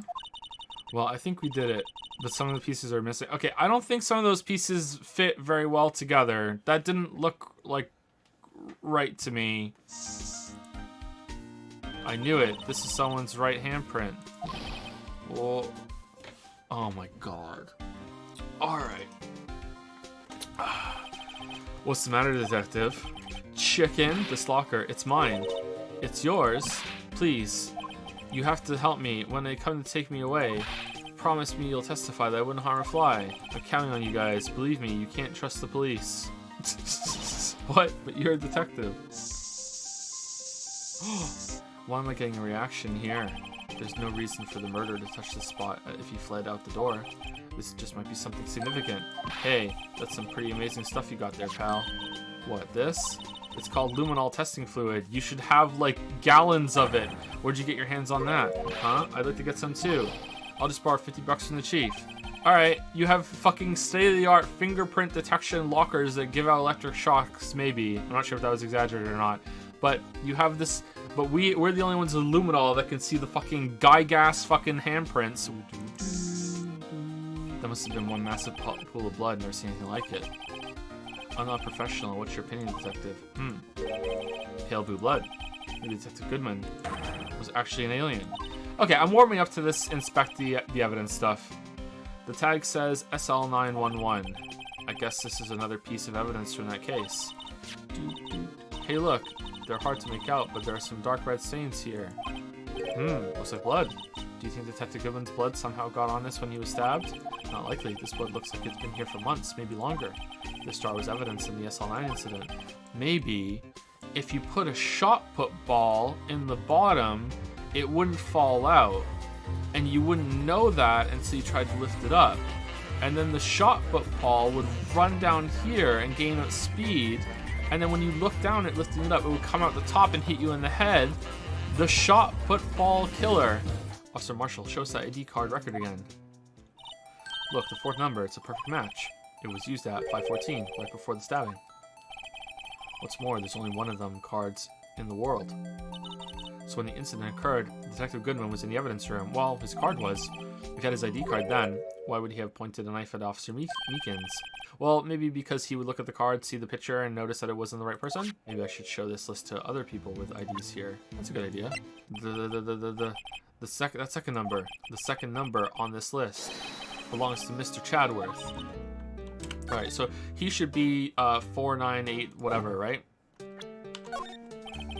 Officer Meekins, could you take a look at this? I'm sorry, sir, I really have no idea what this is. Maybe you should ask Mr. Edwards, sir. Really? Did I present the wrong thing?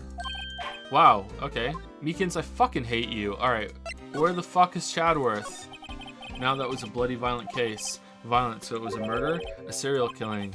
A serial killing. Maybe I don't want to get involved in this after all. But the killer made a mistake, and Mr. Chadworth built his case around that to nab him. And this was 2 years ago? That put Mr. Chadworth right in the spotlight and started the rumor mill. Rumors about forged evidence? It was supposed to be all cleared up with the transferal the other day. It was the last job he ever did. Detective Goodman, that is.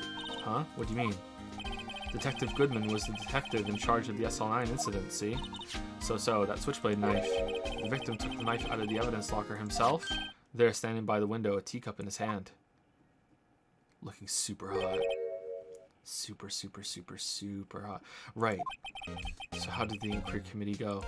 Actually, they decided to treat this not as a case of concealing evidence, but as communications error during the investigation. Concealing evidence? Yes, apparently there are some who believe that I concealed evidence. They gave me a warning. You were lucky this time. Again. Are you okay for that tomorrow? Well, I'm still the presiding prosecuting attorney. However, something happened. They gave control of the investigation over to the police department. The police department? Oh no, that's where the police are. Yes, any further investigation for this case will be directed by the chief of police, Gant. I can do nothing but wait for his results. I see. Why, I ask you, why? All along, I've done only what I believe is right. I have nothing to be ashamed of. But still, wow, I've never seen him this out of sorts. What's this? A record of ID card usage. Chadworth, you went into the evidence room that day, didn't you? Just before the incident occurred, no less. Yes, that's true. Damn, you have your own locker? Why don't we get a locker? Why, Mr. Chadworth? Please don't look at me like that. I was asked to go. By Chief Gant, no less. He wanted evidence for a case that wrapped up half a year ago. Can I ask what kind of case it was? I can't say. It really has nothing to do with this current case. Yes, your face belies something. Now I'm curious about this other case. I better make a note of it. Oh my god, how many cases are there? Evidence from a past case against... Fucking hell. Stubborn as always. I told you this has nothing to do with the current case. We're on 3 cases now! The S-Line incident was a heinous serial killing case. The head of the investigation was the Deputy Chief of Police at the time, Demon Gant. What I want to know is, why was the Deputy Chief of Police on the investigation? In truth, I used slightly more extreme methods than normal. We were dealing with a vicious murderer. If I let him go, the blood would be on my hands. We won our guilty verdict, and the killer was executed. Wait, you didn't? Of course not. I didn't touch the evidence. Yes, I will do anything in my power to win a trial. However, I do have a code, and I follow it faithfully. By the way, Emma, the Chief Prosecutor wanted to know something. My sister, what? If you were still studying forensic science. Huh? Yes, of course.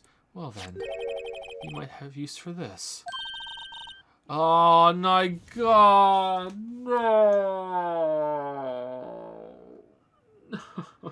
Oh no. So let's choose the finger that will have left behind the clearest print. Once the powder is well spread, just blow away the excess. Huh? How do I do that? With E, exciting, I know. Imagine you're blowing out the candles on a birthday cake, see? But if on the DS, you probably have to blow into the fucking microphone like you did on that one fucking thing in Zelda. You ever played Phantom Hourglass and it made you scream into the microphone at one point? Crazy. I remember I had to take the subway to work when I was playing that. And I was just on the subway playing it, and I got to that part, and I'm just in the middle of the subway car, and just all of a sudden I hold it up to my face, and I go, ah! And then everyone just looks at me, and then I proceeded, so it was worth it. So it was fine. So yeah. I was bullshit, by the way, that didn't happen. I wouldn't play my DS in public. You crazy? What kind of person do you think I am? This looks nothing like a fingerprint. Now you mention it, I guess it doesn't. What does it mean? I think it means we're out of luck. Out of luck? The person who left this handprint must have worn gloves. It seems like there are fingerprints outside the bloody handprint as well. Let's see if we can find a clear print. Fingerprints outside the blood. Got him.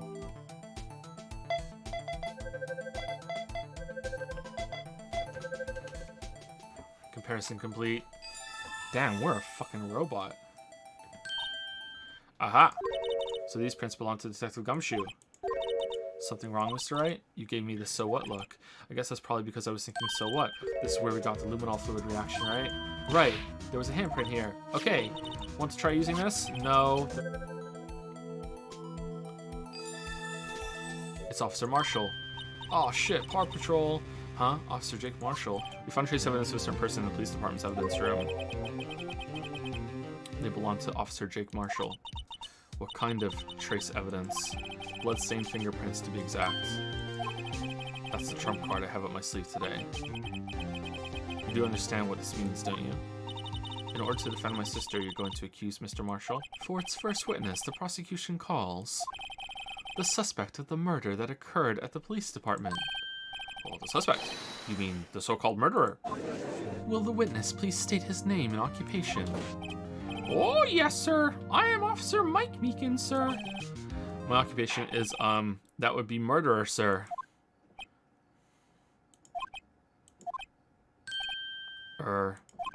So you're telling us you're a professional killer? Sir, it was me, sir. I'm the one who did it. I'll never kill anyone again, sir. You've got to believe me, sir. Actually, what we like... Sir, I'm what you would call part of the younger generation, sir. A person whose actions adults can't possibly comprehend. Oh, the millennial murderer. Well, please, Mr. Chadworth, sir. Help me, sir. Officer Meekins. Yes, sir. Shut the fuck up. Give us your report of the crime. Why are we not being given the security footage? God damn it. God damn it. I gotta say, though, I really love how being frustrated is part of the game. Like, it's just total bullshit. Just the amount of shit that's put on you, and you're just like, oh god. And then the judge will just go along with like some crazy shit, and Phoenix is just like, are you serious? And I'm sitting here going, am I fucking serious? Like, come on. But it's I like it. In order to enter the evidence room, you need an ID card, am I correct?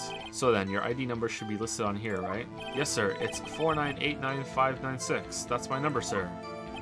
I see. Huh. But the number 4989596, it shows being used twice. The first time is when I relocated the Blue Badger to the evidence room. Okay, so he just didn't say that at first, and then he was guarding it. Okay. And the second time is when I went to go get him after everything settled down. Oh, I see. So it was during that second time when... Yes, sir. That was when I spotted the man on the security screen.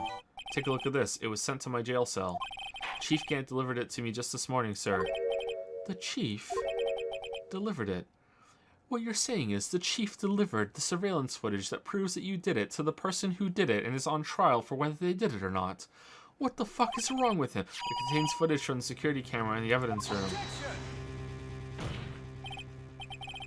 What? But I specifically asked if there was such a tape, and was told it had been mistakenly erased. Show us the video of you murdering the victim.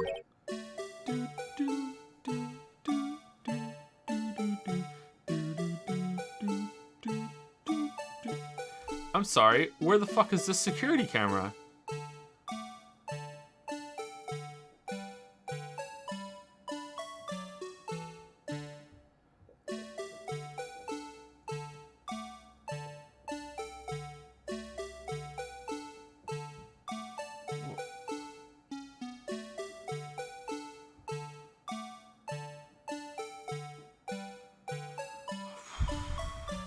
Can't wait for this to move away at a really opportune moment.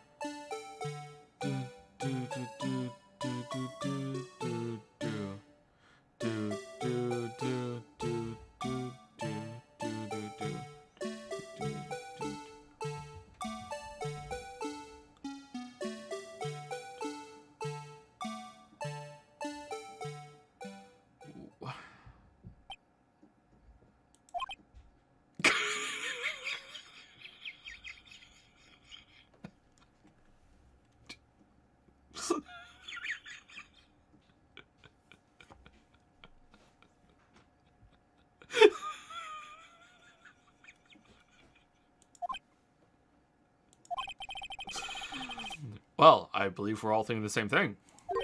How can we deal with these unsettling feelings stirred within us? What the hell was that wriggling piece of plywood? Sir, that's the pride and joy of the entire criminal affairs department. It's the Blue Badgers.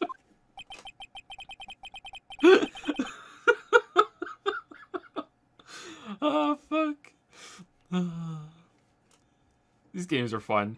His face can't be clearly seen in the video, but there's no question that the other person was Detective Goodman, sir. I mean, he opened the locker, which required Detective Goodman's fingerprint to do. However, the most important detail is not shown in this video, the man's face. Sir, if I may say something, sir. Please do. After all, you are the one being examined. I don't understand why the man's face is so important in this case, sir. I mean, it was his hand that opened the fingerprint lock, and it was his hand that tried to thrust his knife into my body, sir. The footage doesn't lie. Nor do my hips. That is, unless the defense can find a problem with it. I have to point out a problem in the video. How about the fucking vantage point of the camera? Who puts a security camera, like, at dick level in the middle of the room and swivels it left and right instead of it being elevated to show the whole thing? Like, who the fuck? Who did that? A glove. Wait. What's the glove? Was there like a glove covering the sensor so it didn't close properly? The thing that's strange about this video has got to be this. Yes, that is strange. Something certainly seems unnatural about that. What could it mean? Sorry to interrupt, Mr. Wright, but you seem to have forgotten the point of this exercise. The point? What you are looking for is one thing and one thing only. Something that indicates the man may not be the Detective Goodman. Oh yeah, but doesn't that... Ew, I almost walked right into the fence's trap. Okay, so I think it's the light.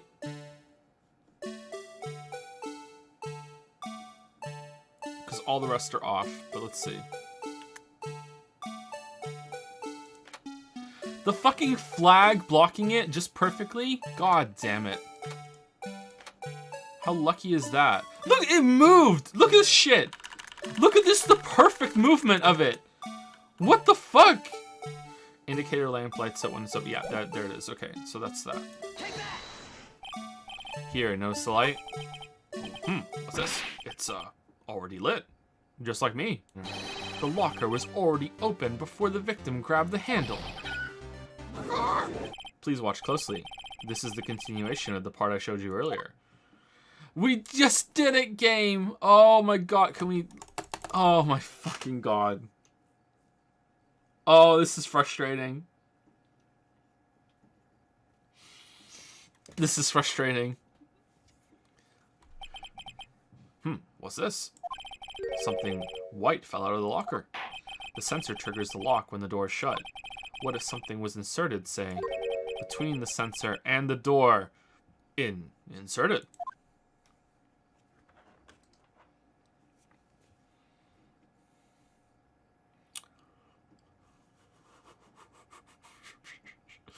Fucking kidding me? Why?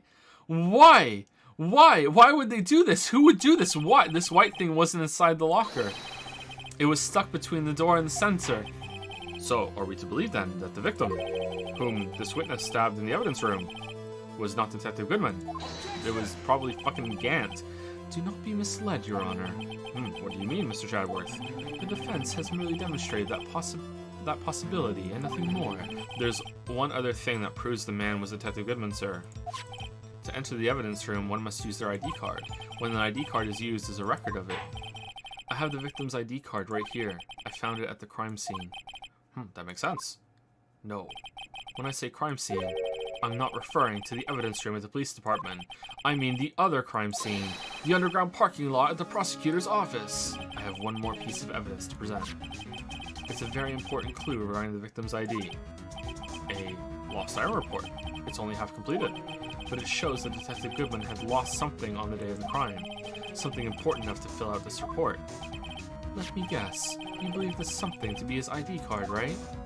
I can't say for sure, but there's a high probability. I have only one thing to say to the defense. I love you. Bravo, Mr. Wright. If the victim in this video is a fake, then the murder in the evidence room is also fake. In other words, the security camera does not show the instant of the murder. That is... Well, I guess that's right. Which means Lana is guilty, and this trial is back on the menu. Get fucked, Phoenix. The victim in this video is a fake, which means a murder did not take place at the police department at the 5:15 on the day of the crime. So the real crime could only take place at one location, the underground parking lot. At the prosecutor's office, the murderer being Miss Lana Skye, the defendant. The evidence is compelling. A trustworthy witness. Observe the moment the defendant used the murder weapon. Like, the trustworthy witness that we poked like a million holes into her testimony. Like, come on. This cross-examination has proven one thing and one thing only. The security video did not show the actual murder.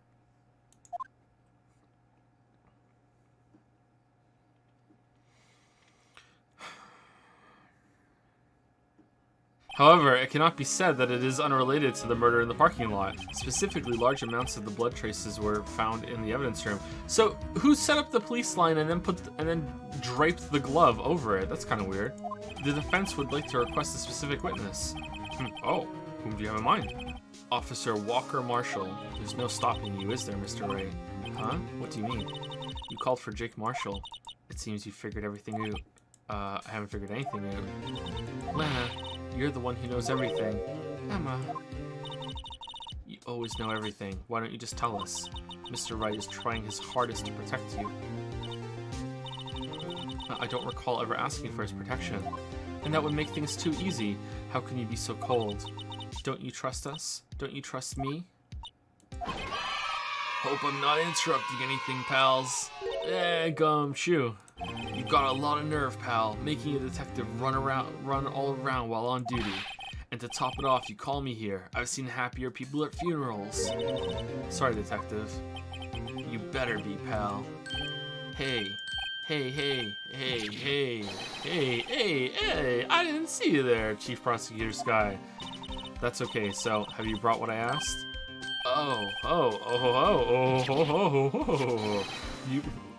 You mean this, right? I don't know what's going on right now. Could I bother you to bring me the SL9 Institute files? I'll need them by noon. I thought Mr. Wright might need them, so I had them brought here. Here, you might do well to read them. Nah. I can't believe you. The Chief Prosecutor were a witness in that case. Miss Sky was a witness? Files for the Joe Dark... What? Killings solved 2 years ago. We have a Goodman and a Demon and a Joe Dark? Emma, but why? Why is your name in here?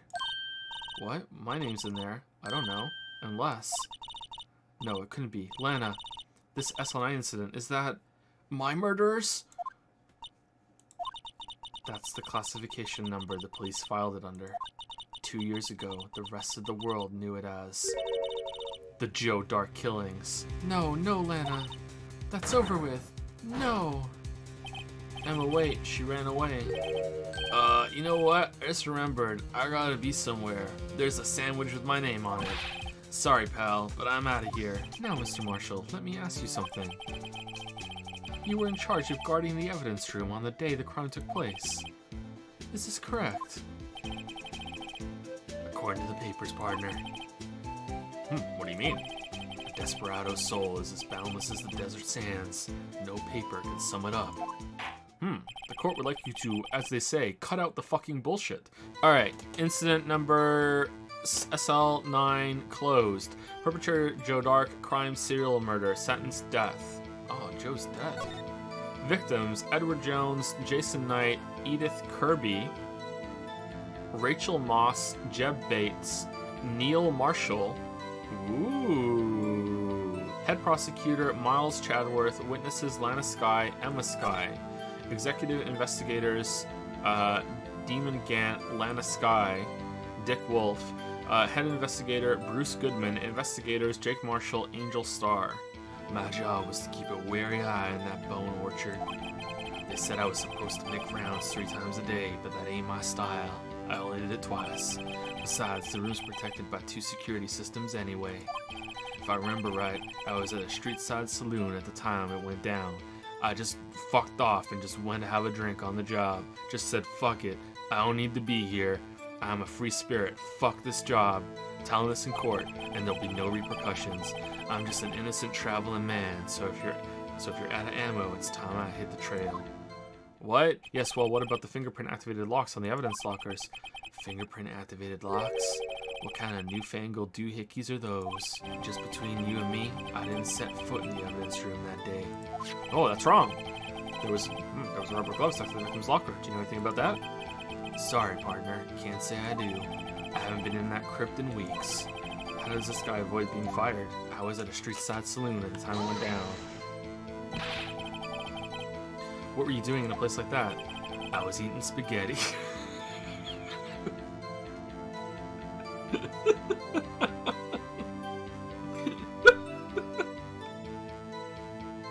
I don't know why that's funny. You left a very large trail behind at the scene. Or to be exact, a handprint. Listen real good, partner. Like I said, I'm the caretaker of that crypt. I pay my respects. That is, make my rounds about once a month. It's only natural my fingerprints would be in there. I only wish it were, officer. But you see, your fingerprints were covered in blood. Like I said, it's only natural for my fingerprints to be in that evidence room. One of them just happened to be at the same place as the bloodstained handprint. The murderer touched the locker where my fingerprint was by chance. The bloodstain and the fingerprint are completely unrelated. Or didn't you know the murderer was wearing gloves? And one more thing, that locker happens to be mine. What? What do you mean? I mean what I said. That's the locker I used when I was a detective. The locker I still use. They didn't take it away from me for some reason. Don't know why. All that's in there now, though, is a heap of broken dreams. I see. It'd be strange if my prints weren't all over that locker. You want to tie me into this crime, isn't that right, partner? If so, that video is the only direct evidence you have. But the video is next to useless.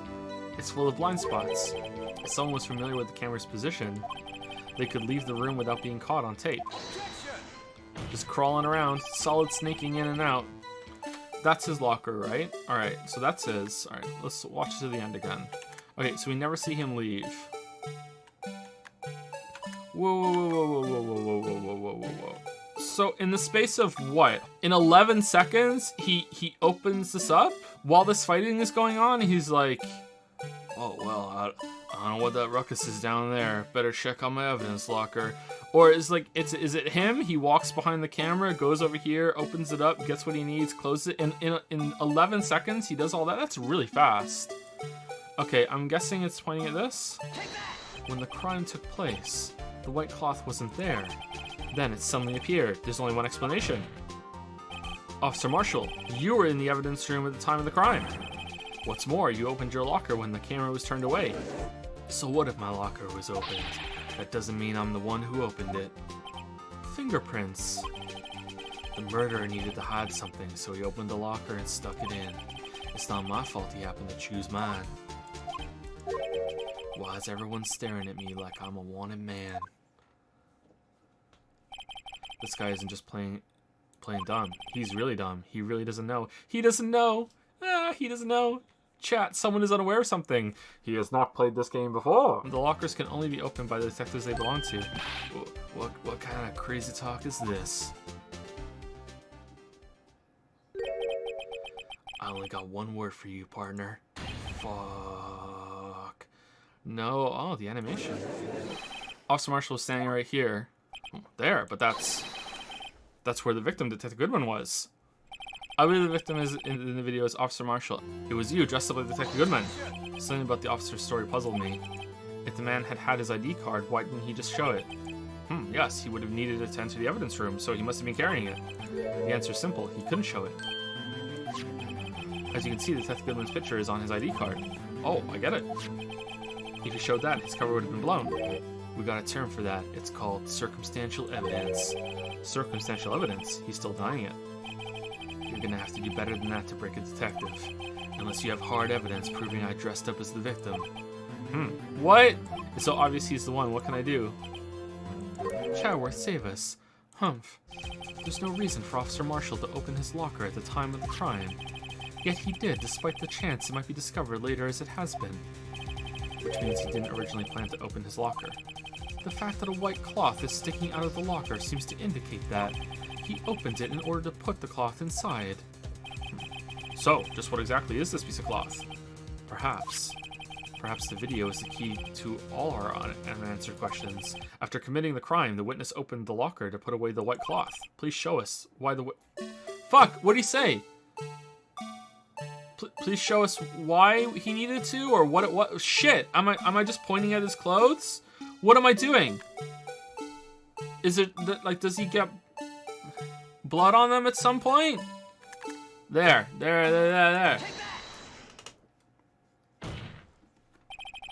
For some reason, you disguised yourself as Detective Goodman and entered the defense room, though I don't know to what end yet. Officer Meekins panicked, and the white cloth and the white coat you were wearing was soiled with blood. A bloody white coat. You couldn't just walk out like that, so you hid the coat in your locker. Not bad, partner. Officer Marshall, tell the court what you did, all of it. All right, it seems the time has come, and so have I. I had to do it that day. I couldn't just stand by and let it die. I stole the detective's ID and dressed like him. I planned to take out the evidence. I wasn't expecting Officer Meekins. I knocked him out and managed to escape. I knew which areas wouldn't be caught on the camera. There wasn't any murder in the evidence room at 5:15. No matter how well you disguise yourself, you can't change your fingerprints. Under normal circumstances, you wouldn't have been able to open that locker yourself. But you could because a rubber glove just happened to get stuck in the door.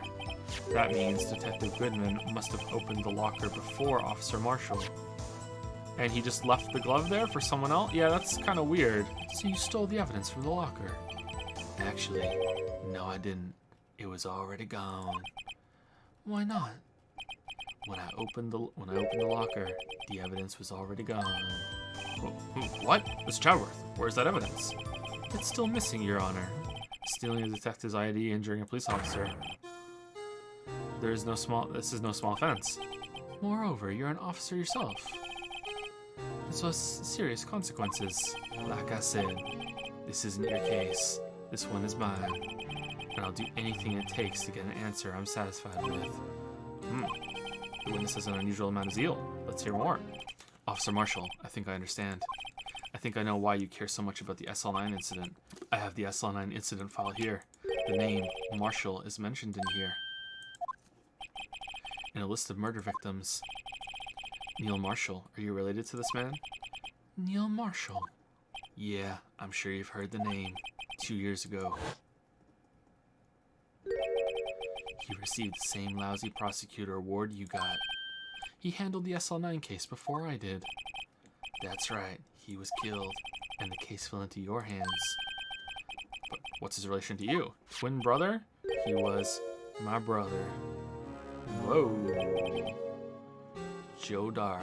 More like fucking Joe Biden. What the fuck? My brother fought Dark and was killed.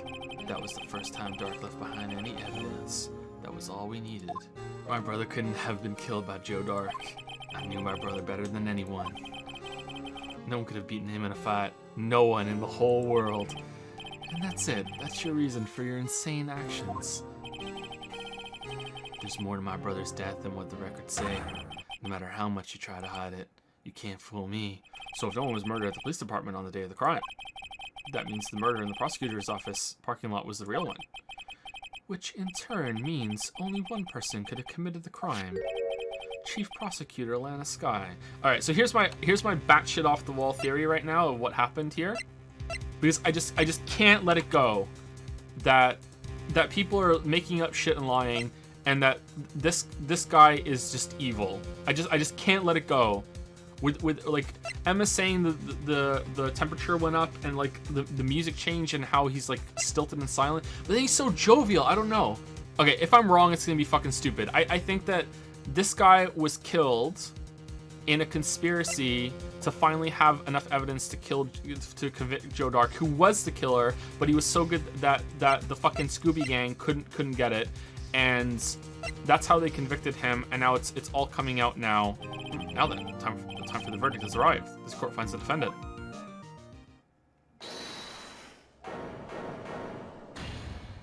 Your Honor, wait. Emma, the defense has an objection, a scientific objection, right? What do you mean, right? Mr. Wright, are you this girl's guardian? Your Honor? Oh, in a sense. Please, Your Honor, all I'm asking is for a minute of your time. Please hear me out. Mr. Chadworth, please. I don't want to leave any loose ends. You want a minute? I'll give you 3. Aw, damn. I was kind of in shock. I mean, finding out the SL9 incident referred to the Joe Dark killings. That's when I figured to do. I mean, what Officer Marshall was trying to do that day. So I knew his fingerprint had nothing to do with the crime. That left only one thing, the other handprint. You mean the traces of blood found on Detective Gumshoe's locker? but no fingerprints were found on it, right? No, but I figured if I examined it scientifically, I'd be sure to find a clue. So I ran over there and looked at it again. So, did you find something? No. Huh? Sorry, I guess I'm not much of a scientific investigator after all. 60 seconds. Is that all? Please don't be mad. I'm just a high school student. And I'm just an attorney. But Mr. Wright, those traces of blood are the only clue we have. If we can't find something wrong with them, please, Mr. Wright, you're a professional. If anyone can save Lana, it's you. You've been staring pretty intently at those floor plans. Tell me, is there a problem with them? Yes, this is strange. Take a good look at these floor plans. Something is missing. Like, how did we get the thing here? But it's blocking it. The the handprint could already be there, right? Why can't I fast forward? Oh no, I can't fast forward. I'm looking at it. Is it this? Okay, let's just try it, and we have some health. Let's see. Oh, you're back. What about that piece of plywood? The Blue Badger, mascot of the police force, defender of truth, guardian of proof. Explain yourself, Mr. Wright. Please look at the floor plans of the crime scene. The Blue Badger is not here. So watch what happens when we put him in. This is where he was dancing at the time of the crime. Well? Well, what? Gasp.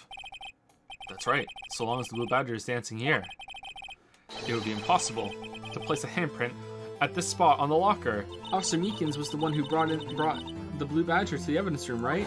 And he's fucking blind. He might have just missed the handprint when he put it there. After he put it down, it would be impossible to leave a handprint on that locker. So that must mean this blood mark was left there before the Blue Badger was brought in. Just one moment. I will not allow such far-fetched balderdash in my courtroom. Not this time again.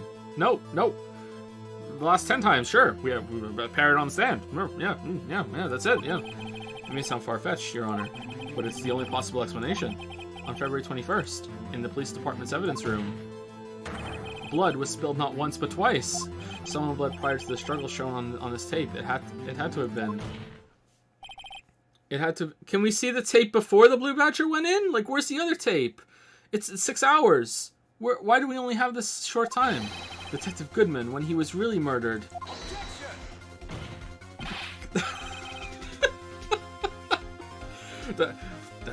That's ridiculous. I refuse to accept your absurd claim. The murder portrayed in the security tape has been proven to be a fake, but there was another second murder that happened before that. He was killed in there. However, that does not explain the blood mark found on the locker. So then, assuming this murder you purport really happened, when did it take place? Answer, my gigantic hand. I demand you show evidence that proves when it occurred. When did the first incident occur? The ID card for this guy? Someone came in before? It's gotta be that, right? It's gotta be. Wait! I'm a lawyer! Aha! This is a proof! It's quite simple, you see. If it's so simple, then don't get it wrong. Huh? If the crime took place inside the evidence room, then the killer would have had to enter it. In order to do so, an ID card would have been required. An ID card. Oh. The ID card record. Officer Meekins brought the Blue Badger panel into the evidence room at, let's see here, 4:50 p.m. If the crime took place before that time, then it would be 4:40 p.m.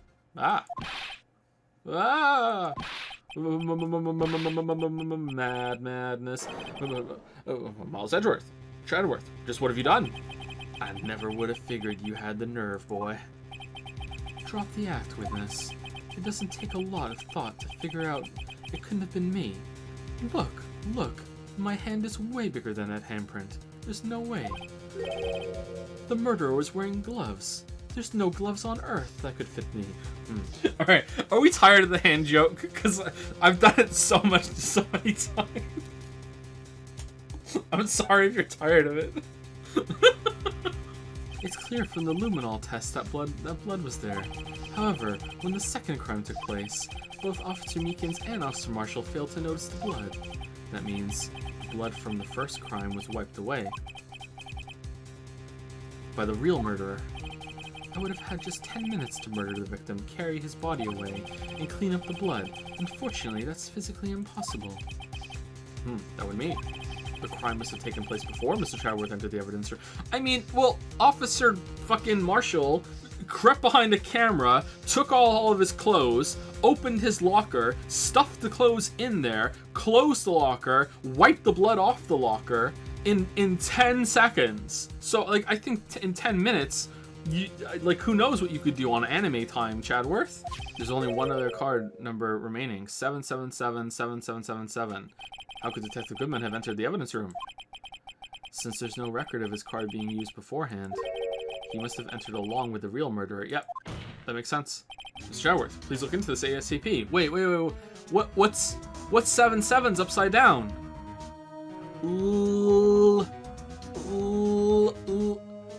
What could it mean? Oh my god. Find out whose ID number is 777777777. That's 17 too many, Your Honor. Unfortunately, I'm unable to look up the owner of that ID card.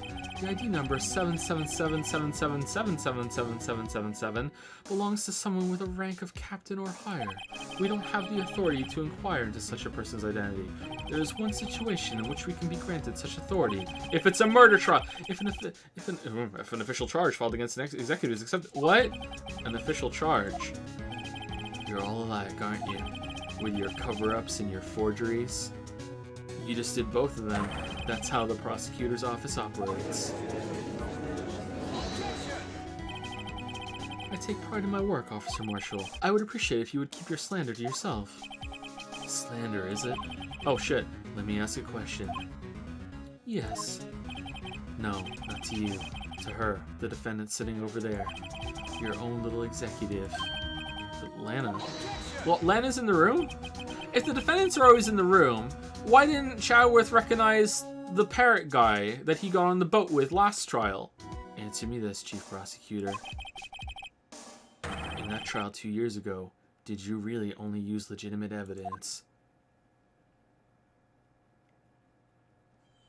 Oh, she's finally here. 2 years ago, I was in charge of the prosecution for that trial. At the time, we felt the powerlessness of the law. At least, I did. But Lana, I became a prosecutor in order to suppress crime with the law. But before I realized it, we were the ones being suppressed by the law. Defendant, just what are you saying? I'll ask you again, Chief Prosecutor. Just rotating stands here? I'll ask you again, Chief Prosecutor. During that trial 2 years ago, did you really present all the evidence in court? Now let me jump off real quick and you jump on. You take your turn, then when you're done, I'll jump back on. Can you look at me, an investigator in that crime, in the eye, and say that you did? Oh, Chief Prosecutor, you didn't. Alright, you're back on now. You can talk. I don't have to, Officer Marshall. Ugh. Why won't you answer him? Drastic crimes require drastic measures. That's just the way it is. Things will never be the same. We did what we had to, in order for him to get the verdict he deserved. Are you like on a rotating floor here? But Lana, even if it involved forging evidence.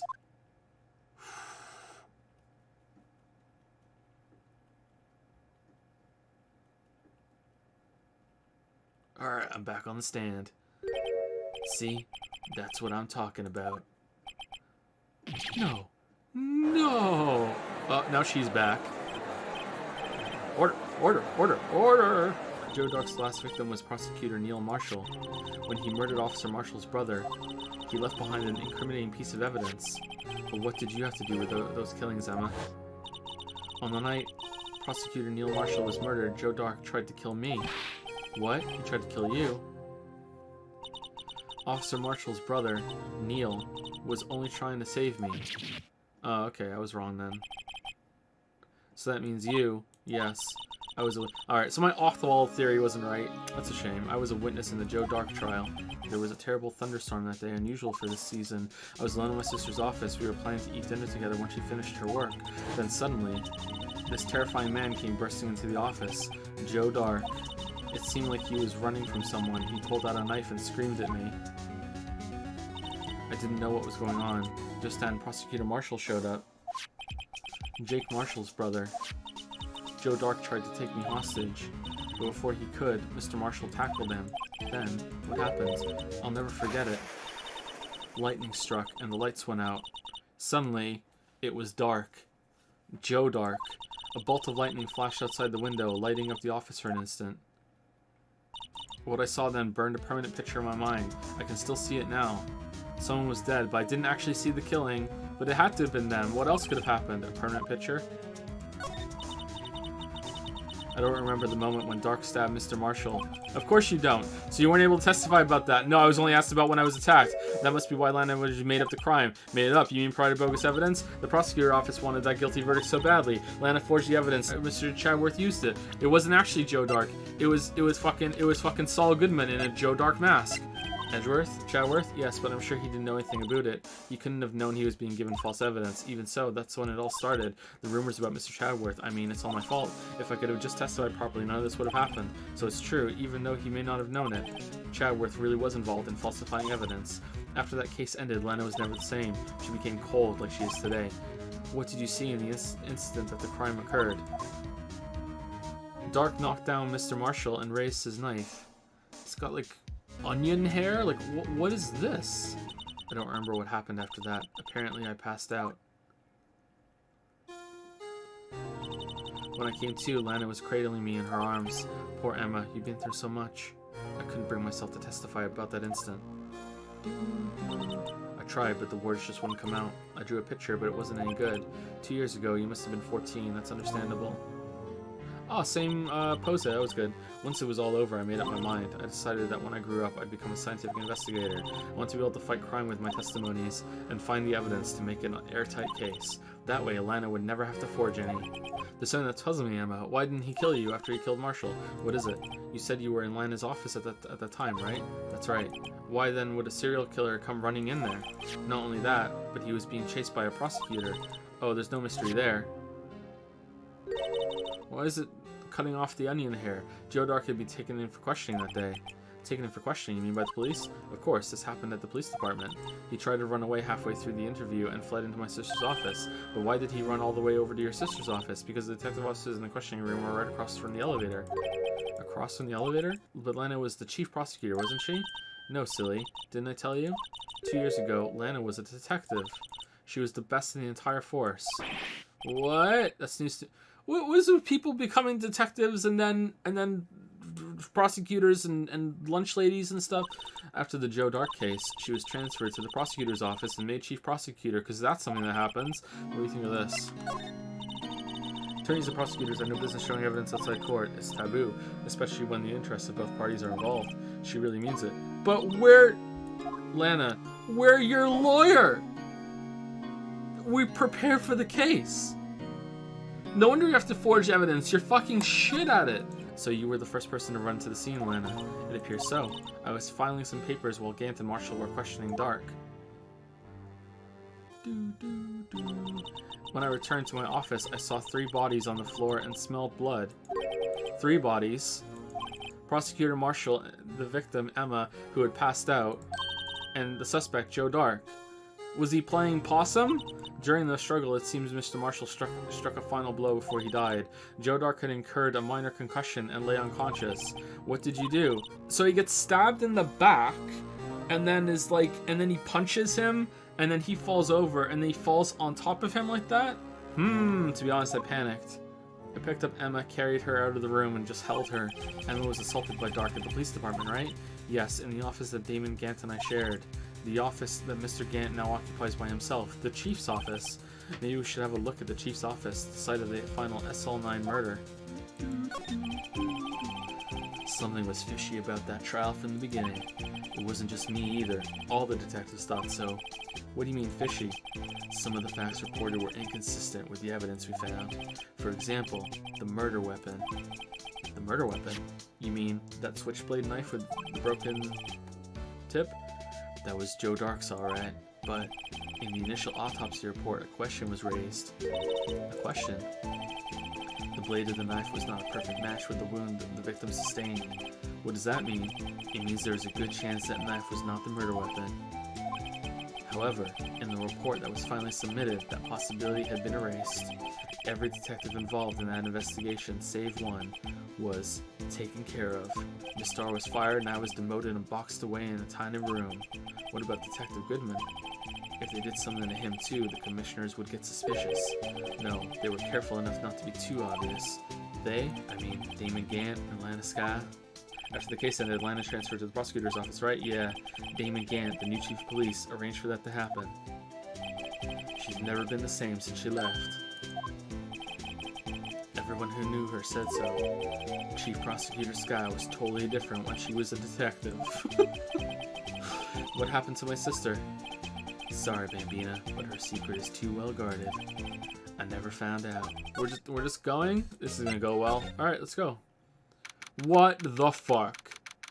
What? Dude has a fucking organ? Yeah, this isn't suspicious. He has an organ. Uh-oh.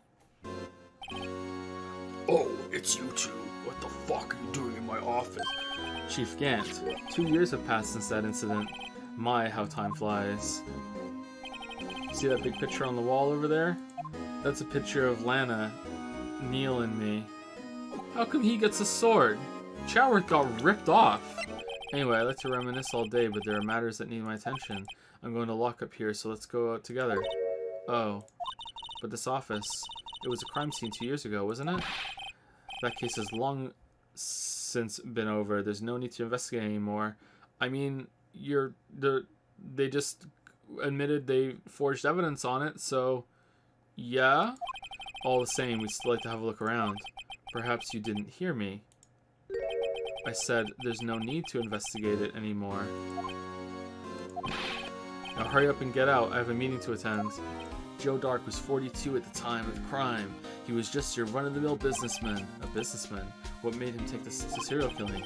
One day on his way home from work, he hit someone with his car, and they died, and he liked it with his car.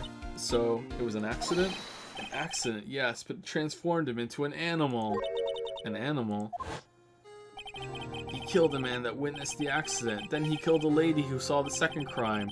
A kid walked by and so he killed him too. Then when he was burying the bodies, a jogger came upon the scene and he was killed as well. Finally, he turned himself in. On the way, someone saw him kill the jogger, so he killed them. Then the taxi driver was going by, so he ran down the taxi like a fucking robot. Went into the taxi driver, had him drive him to the airport, killed him, but then a pilot saw him, so he jumped on the plane and killed the pilot. But everyone on the plane saw him do it, so he went down the aisle stabbing every single person in there, and then he turned himself in. Like, what? He went on a fucking rampage? Like, what? Since he was a pretty careless animal, of course, this is all conjecture. What? There wasn't a single shred of evidence.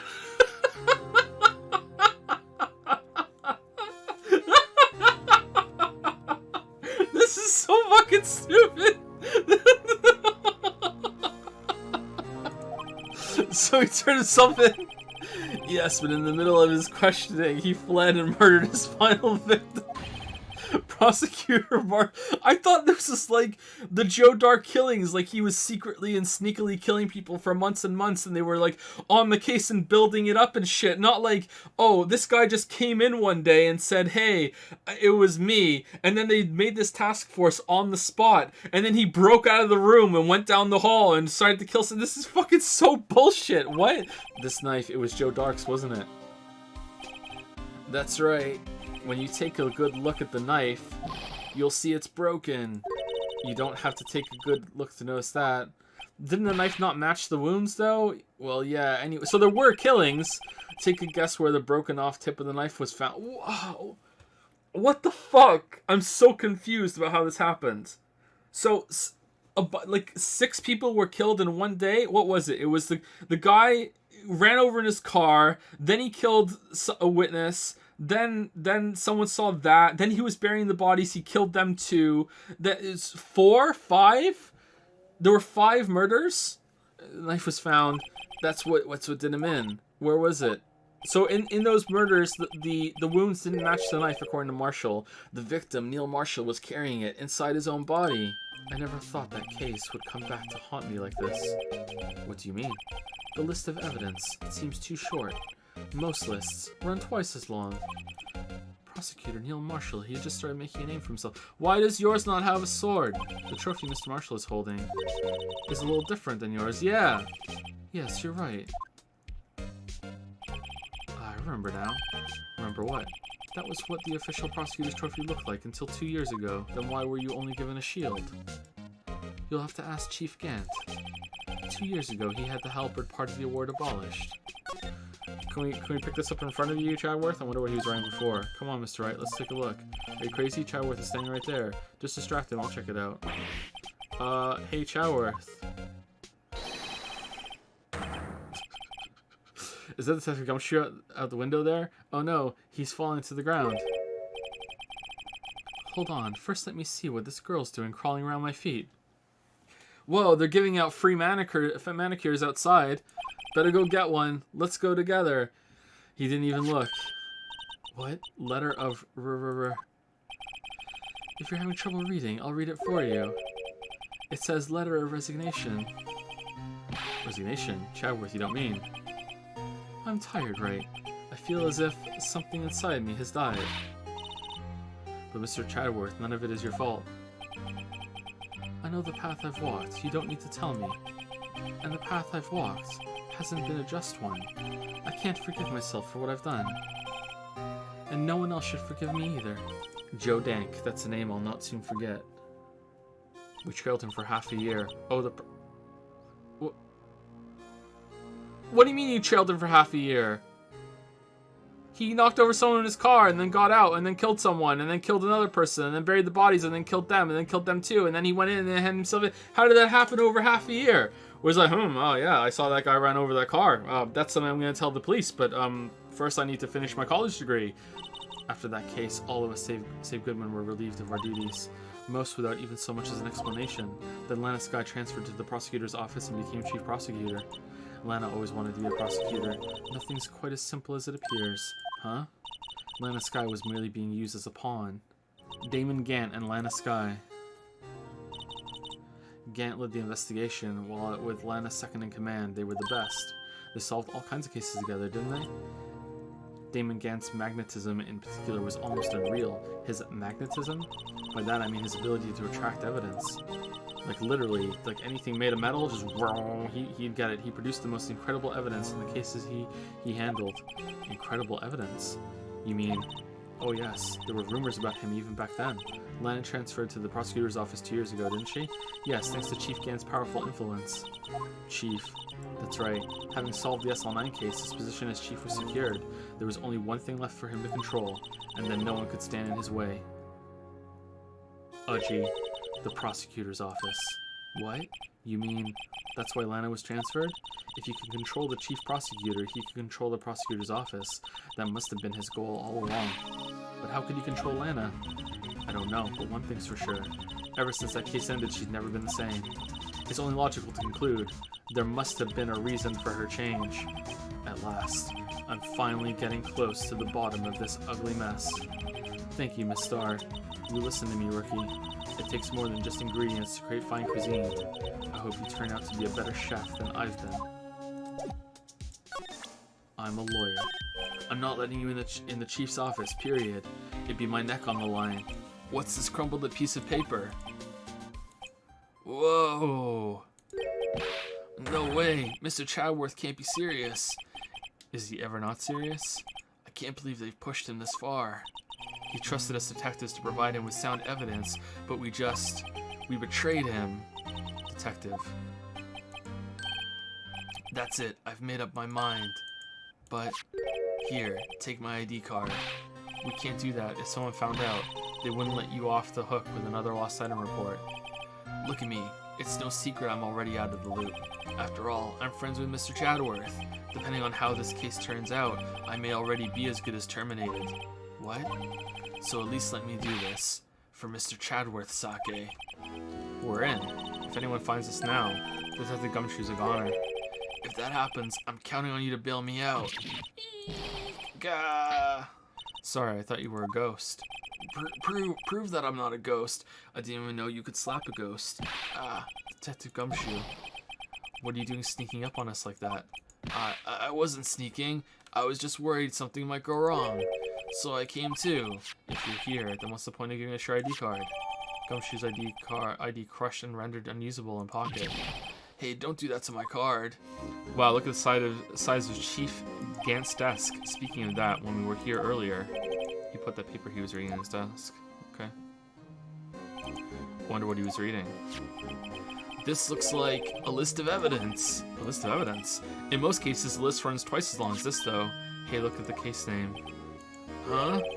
Huh? SL9 incident? I wonder what this is doing here. What would the other half of the list be doing here?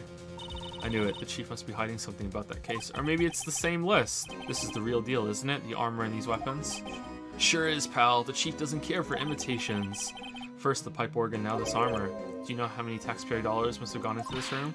What, you mean we're paying for this? That's it. I'm not paying 1 cent on my taxes. You don't have any taxes to pay. This is a safe, isn't it? Spooky safe. Safe? That word is ripe with intrigue. Okay, if you say so. Looks like a code needs to be entered in this panel to open it. 1, 1, 7, 7, just a shit ton of sevens. A 7-digit number. I think I just might know what it is. Just fucking sevens. 7, 7, 7, 7, 7, 7, 7.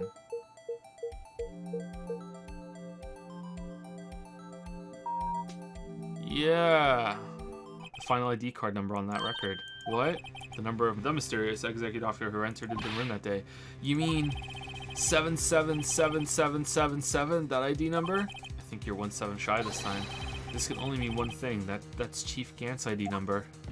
Is there any money in there? How much does he have stashed away? Look, it's a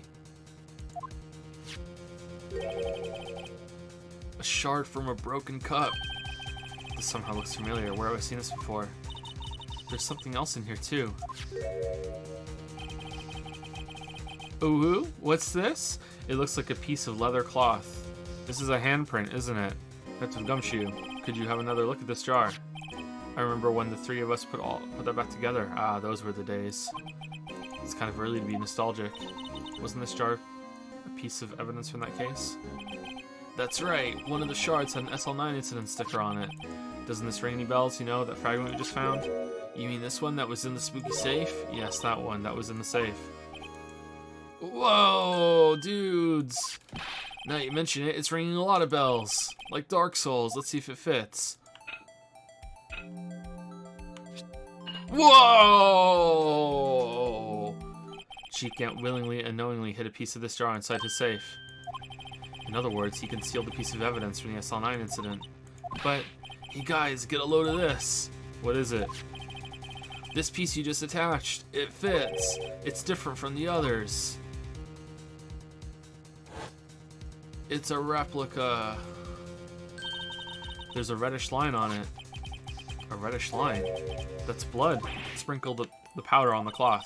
Then, once they've been absorbed into the prints, blow the rest away. What are you, my mom? I don't have to be told a million times. That's Mia. Alright, let's get this over with. It's Emma's. What? Emma, did you touch it? No, how can this be? Hey, you found a match? Whose fingerprints were they? Huh? Oh, it seems the prints are too old. They aren't clear enough to get a match. What are you, Phoenix, what are you doing? You're no better than Gant. Well, was I any help? Of course. Thanks to your ID card, we were able to get some hard evidence. Now, that's not very kind, is it? In other words, if it wasn't for his ID card, he would have been useless. Wait. Isn't that right, you in the coat? Uh-oh. Chief Gant. Is it taser time? We didn't think you'd be back so soon. Fortunately, I'm a man who believes in signs. As I was walking to my meeting, I happened to look out a window and saw a stray dog run right into a pole. Just then, I thought of a certain detective. I'm afraid I'm going to have to ask you all to leave. Yes, sir. Sorry. Oh, you in the coat. Me, sir? Drop off your ID on the way out. You won't be needing it anymore. But, sir... Now get out.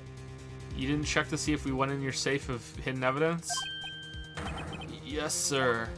We'll be on our way too then, with this piece of the jar. And... Wait, are we just carrying that jar around? I'm committed to doing everything I can to defend you, which is why I'm here. But we can't discuss any evidence still, because apparently you think that's taboo. But I've already told you all I can, you know, outside of the taboo. What you've told me over these past couple of days is jack shit, is absolutely nothing, not a single useful thing. Really, I believe I did mention something quite important. Something I told you right at the beginning. I said that I was the one who stabbed Detective Goodman. You know, I think I finally figured it out.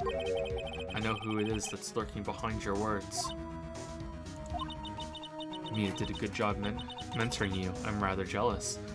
But the thing is I didn't specify was that he was already dead when I stabbed him.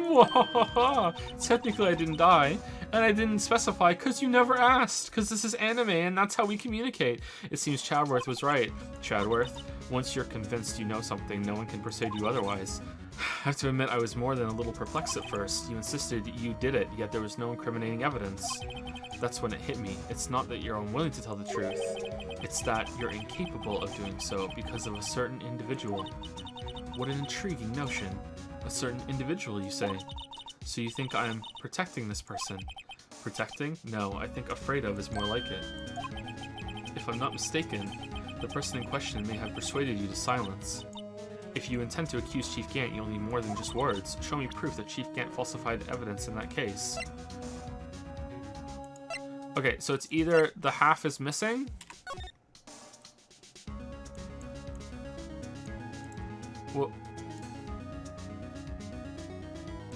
What? A picture is drawn on the back of the evidence list in magic marker. Did he put it into a projector, and then when she woke up, she saw that being cast on the wall, and that's what she thinks she's... No. No, but they put a parrot on the stand. No. A picture's drawn. I've got a very bad feeling about this. Just found this in a safe in the chief's office. This jar piece and this piece of cloth. Do you know what these are? They're pieces of evidence from the Esselani Institute. Aye, the person concealing evidence was none other than Chief Gant himself. Now tell me, why are you taking all the blame for him? Touché, Mr. Wright. It's as you surmised. I cannot disobey the chief's orders, even if it means being found guilty for murder. Why not? Come now, Mr. Wright. You can't possibly expect me to be able to tell you that. 3 days ago, I had no choice but to cooperate. Even I don't know why I'm doing it in the murder of Detective Goodman, or perhaps I should say, follow orders. Although I can't tell you the details, I can say that I was given an order that day. I need you to dispose of Bruce Goodman's body. You'll find it inside the trunk of Miles Chadworth's car. Just as I suspected, despite what everyone believes, you were not the one who murdered Detective Goodman. Correct. I was trying to take the body out of Chadworth's car. When I saw the knife and I pulled it out, and that's what she... Really? The trunk's lock was broken, and I discovered that murder weapon while inspecting the body. The murder weapon, you mean Chadworth's knife? No, when I found the body, this was the knife stuck in it. What? Damn, Chadworth was just driving through the city with a body in his trunk? Usual Tuesday for him. I couldn't just leave that knife in him. So I took it out and stabbed him with another...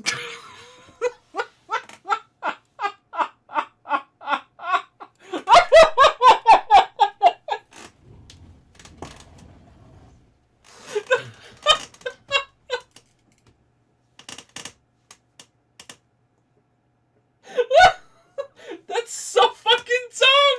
No! No! What the fuck?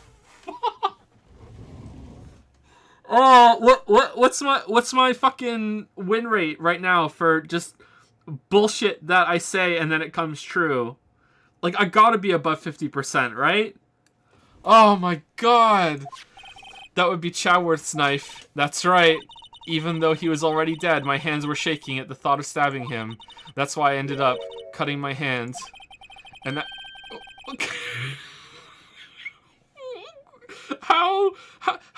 How is your hand shaking so hard that you cut your own hand for there to be that much blood? And it got on his shoe? And... What? And that is the reason for the bandage on your right hand? Yes. It seems like I got blood on the victim's shoes as well. How did it get on the bottom of the shoe? And then she saw me just as I plunged the knife in. What? You took him out and stood him up? What the fuck is this shit? Why did you stand him up to stab him, Miss Star, huh? Why did you even take his leg out of the car? So why did you need to hide Dark's knife so badly? It took a lot of work to finally close the Dark case 2 years ago. It was over with. I didn't ever want it to be opened again. My intent was to prevent that by whatever means possible. So you hid Dark's knife. The weapon used to stab the detective was evidence in the Joe Dark case. If word got out, which it would, the reporters would have a field day with that. How did blood get on you? It was your own blood? So you wrapped the knife in your scarf and hid it in Chadworth's exhaust pipe. Right, then I called my sister to tell her what happened and ask her to hide the knife that was inside my muffler. The truth is, after I received those orders from Chief Gant, the first thing I did was make a phone call. A phone call to Patrolman Jake Marshall. To Marshall? What on earth would you call him? The lead investigator for the SL9 incident had been murdered. I wanted that fact to be kept hidden, and I needed help. He was the only other person I could trust, or at least I thought I could trust him at the time. However, it seems that after I spoke to him, he went off on an escapade of his own. Oh, you mean, not wanting the case to die, he decided to take things into his own hands. You've earned my respect, Mr. Wright, both as a defense attorney and an investigator. Now please, don't pursue this any further in court tomorrow. Tomorrow's trial, there's only one way to drive off Lana's demons. Or daemons. I've got to get to the bottom of everything. Okay, so fucking Walker, Texas Ranger, already had everything, and he was ready to go in because he didn't want the evidence to go. And Lana's phone call after she found the body and replaced the knife, but she replaced the knife by pulling Goodman's corpse out of the car, posing him like fucking Weekend at Goodman's, and then stabbing the knife really dramatically into it instead of just slipping it back into the wound, which is coincidentally when whatever the fucker, Miss Starr came in and saw it. But maybe she was told to go there at some point, or I kind of feel like that was maybe just she was just so happened to be there, and that made it more difficult. And instead, Lana was meant to get rid of the body, but then she didn't. She went to call someone, or maybe she thought she noticed that Star was there, but then she did the fucking Oompa Loompa dance around and did the phone call and then did the muffler thing, or she couldn't go through with it. Meanwhile, fucking Walker goes and does his walk around the evidence room to do the thing, which is just coincidentally what happened, which also is coincidentally where Goodman really was murdered earlier that day, presumably by Gant. So then this all goes to trial, and Gant has to work out how there were two murders and how the fuck that happened when he didn't plan for that, because he gave Ed Chadworth the screwdriver to drive him back with the corpse in his car, so it could maybe be pinned on Chadworth or maybe be pinned on Lana. Like, I don't know. Like, this whole thing got way more complicated in his plan, I guess, and he just rolled with it. Like, what the fuck? Okay, so how fucking clown shoes is this gonna be? Like, is Joe Dark even the killer? Like, did Joe Dark kill anyone? Was that also a pin? Like, how did he get the body into Chadworth's car from the evidence room?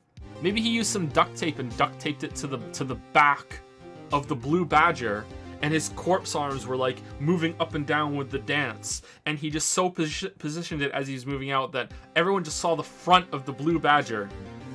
And he's like, when you turn the corner, like, whoa, shit, like, oh no, here's the Blue Badger, and his corpse is like breaking bones and shit, like.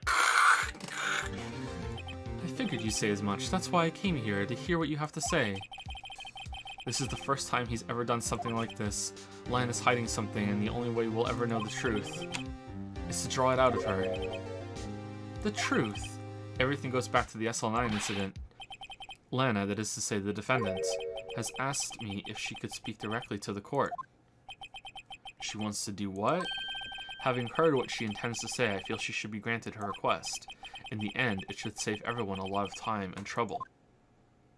Huh. Your Honor, I'd like you to put an immediate end to this trial. Huh? I confess to all charges against me. On February 2021 of this year, I murdered Detective Bruce Goodman in the underground parking lot of the prosecutor's office. No, Lana. You can't. Your Honor, the defendant's claim does not change the defense's plea. In that case, Mr. Wright, you are no longer my attorney. I no longer require your services. But Lana, Your Honor, I hereby forfeit my right to an attorney. The prosecution may lack direct evidence against me. It has sufficiently proven its case through testimony and circumstantial evidence. I would like you to render your verdict now, if you please. Well, the defendant certainly has the right to self-representation. Her request is legally valid, although it is an unprecedented situation. Indeed, it appears there's no further need to continue this trial, even if Mr. Wright may feel otherwise. This can't be happening. It appears the time for the verdict has arrived. This court finds the defendant. Objection!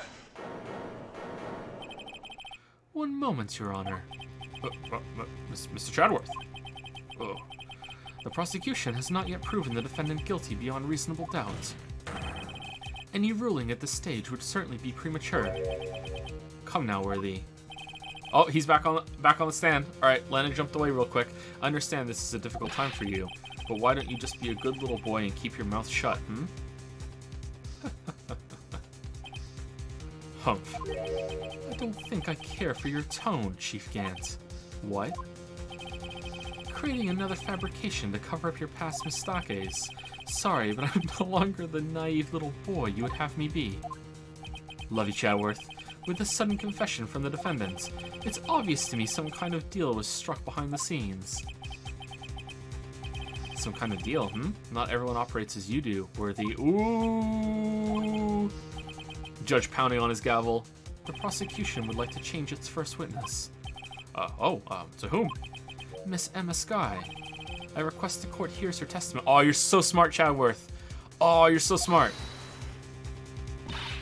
Mr. Chadworth, I am exercising my right to self-representation. I don't think we need to continue. I don't care what you think, Miss Skye. The exposure of truth sometimes results in tragedy. However, no matter how tragic the truth may be, it would be an even greater tragedy to avert one's eyes from it. Please testify about what happened to you 2 years ago. The trip to yesteryear has finally begun. It's bound to lead to the truth behind this trial. Phoenix, just mosey on over to Chadworth's side, and you can be his assistant, like Emma was to you. Time to hit the dusty trail, and just go over there and just be like, yeah, tell him, Chadworth, tell him, go on. It's your moment. I was waiting in my sister's office that day. What if they both yelled objection at the same time? That would be fucking awesome, wouldn't it? A man came running in and took me hostage. Neil Marshall rescued me, but I'll never forget what I saw in that instant. The man raised up his knife and stabbed Mr. Marshall in the chest. Very well, the defense may begin its cross-examination. But she gave us up. We're not the defense. We're not here. Judge, Udgy, yo, what we doing? Kangaroo Court. Deputy Chief Gant and Miss Skye used to be quite the pair. I believe they shared the same office. That's right. I'd always sit at my sister's desk and dream about playing that organ. Oh, the organ was already in there before he was even chief of police. So wait, this room just has an organ? If you play a really creepy song, does a trapdoor open and you go downstairs into the basement where Umbrella Corp has some bullshit grenade launcher? Like, what do you mean it had an organ? Mr. Marshall jumped on dark. Just then, the lights went out. The lights? It was just about this time of year.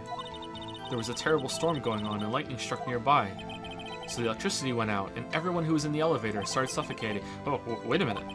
If it was pitch dark in that room, you shouldn't have been able to see anything, right? Hey, yeah, Judge, whoa, stay in your fucking lane. Right, but just then lightning flashed again outside.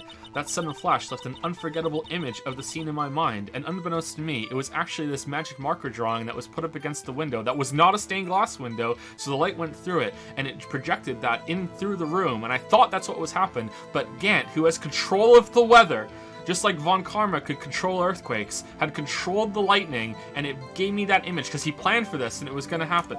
And you told Detective Goodman about what you saw. Yes, but at the time, the words just wouldn't come out. That's why I drew a picture. All right, so that's the picture she drew. Okay, all right, good. All right, it wasn't fucking lightning projection. That's strange. I took over the case after Prosecutor Marshall died, yet I never received any picture. Perhaps the witness is mistaken. But I did draw it, I swear. I'm not just imagining it. He gave me a piece of the evidence list to draw the picture on, and then the picture was so incriminating, there's a clue in there, so he had to take it away. So it was like, whoops, guess this evidence list has to go in the garbage, fuck this. And that's how the problem started. Could have made a photocopy, but no. Mr. Chadworth, this little girl put all her heart into drawing that picture. And yet, you would insist on denying its existence? Whoa, why are we blaming Chadworth for this, Phoenix? He just doesn't know where it is. Phoenix, what the hell? Or is this part of the flirting? Huh? Hey, I'm not the bad guy. Yeah, right? What the fuck? All I'm saying is that as the prosecutor for that case, I wasn't handed such a picture. That may well be. But that doesn't mean it doesn't exist. Behold, this is the evidence list for the SL9 incident. Turn the paper over, Your Honor. Please turn it over, Your Honor. Huh, turn it over. Turn it. Oh, wish I could read. What's this? What are you doing with that list? Me? Only the prosecutor in charge should have access to that list. Huh. These lists, they're different from each other. What? These two lists fit together to form one. You can see the marks here where they were torn apart from each other. Chadworth, how did you not notice that there was a fucking torn mark on the page that you were given? What do you mean? This is shorter than most. Did he bring up the tear? I don't think he did he? How did you not notice that the paper was torn? What the fuck? How are you going to court? Oh, whoa, this has been torn, Your Honor. I don't know where the fuck it is. Like, what? As soon as you see, Mr. Chadworth, it's quite obvious what happened. 2 years ago, only half of the evidence in that case ever reached you, and you were just too fucking stupid to know. What? If this list was torn in half, then that means there's another half of that picture, Your Honor. Are you alright, Mr. Wright? Your eyes are bulging from your head. If the evidence list was torn in half, then there might be more. No!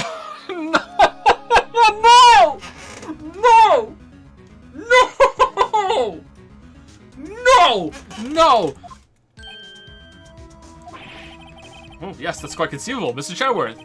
It's possible. Let's see. I never looked at the other side. Is something wrong? Do you even have to ask? Sorry, Your Honor. There is indeed something drawn on the back of my list. It's that thing.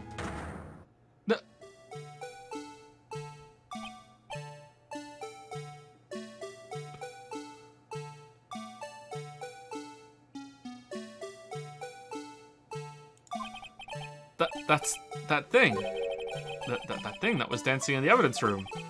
Clearly, this act of vandalism is the work of a certain chief of detectives. I guess he was out of scrap paper. Okay, is that thing drawn on the back relevant? How on earth? Okay, that says it was stabbed in the back, right?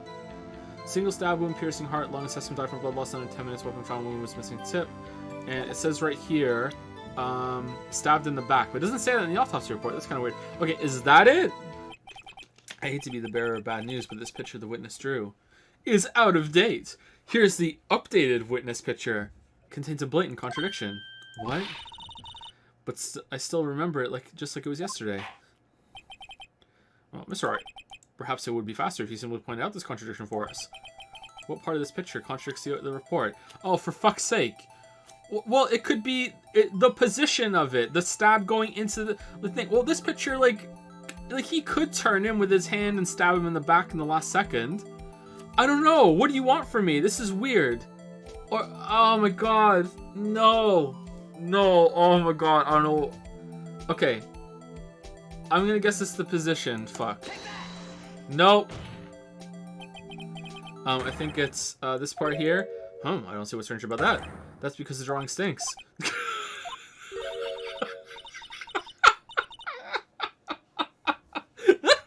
Mr. Wright, how could you?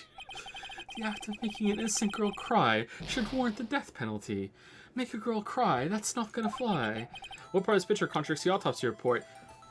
None of it contradicts the autopsy report. The stab hasn't happened yet. Is it just that the stab, therefore it's the knife? That's all I can say. But that doesn't contradict it. The knife isn't going in it yet. The contradiction, of course, lies here. Take a look at the knife the man is holding. Okay. Look closely, you can see its tip is... It's a kid's drawing, Phoenix. It's representative of the knife. No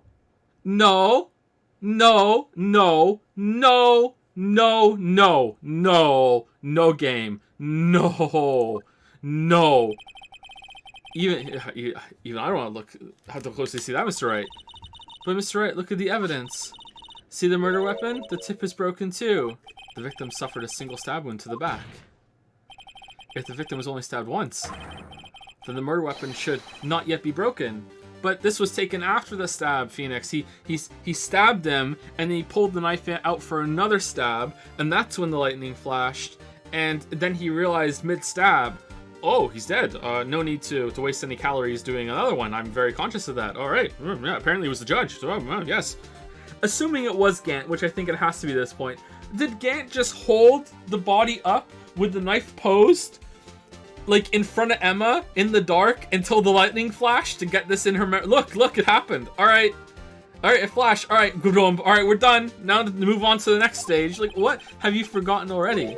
About a little something called falsified evidence. This broken knife tip might be the piece of evidence that was forged.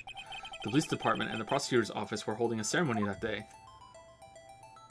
After receiving the King Prosecutor's Award at the ceremony,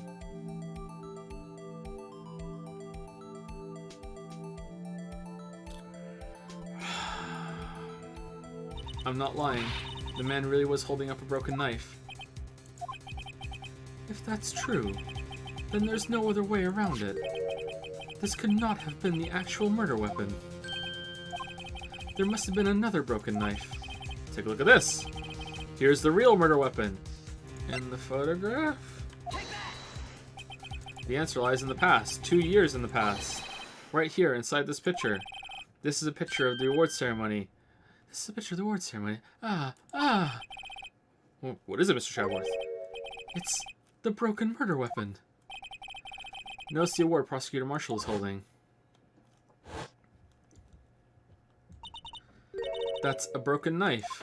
When he chased after Joe Dark, he pulled out this knife. Being a prosecutor, he did not carry a pistol. This broken knife was the only weapon he had in his danger. How did he... What? How did he... Like, it just comes apart? Did he... Wouldn't it just be one big fused piece of metal? Would it even be... Would it be heavy? Did Chadworth say it was heavy? How did... Where are we going, game?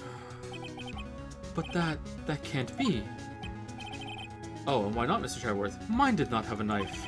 Because if the King of Prosecutors Award knife was the murder weapon, then the murderer and the victim would be reversed. What do you mean? I mean... This man raising a knife would have been Prosecutor Neil Marshall. Oh. Oh! But the prosecutor was the one who actually died. Yes, but did you ever see Joe Dark and Neil Marshall in the room together? Wait, I remember now. I remember everything. This picture. I'm the one who drew it. The list wasn't torn in half at the time I drew this picture.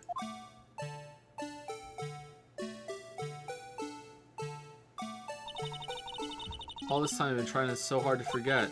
I must have locked this part deep inside me. When I saw that man raise his knife, I panicked and rushed toward both of them. I think I knocked away the man with the knife. Just then there was another flash of lightning, and that's when I saw the blue...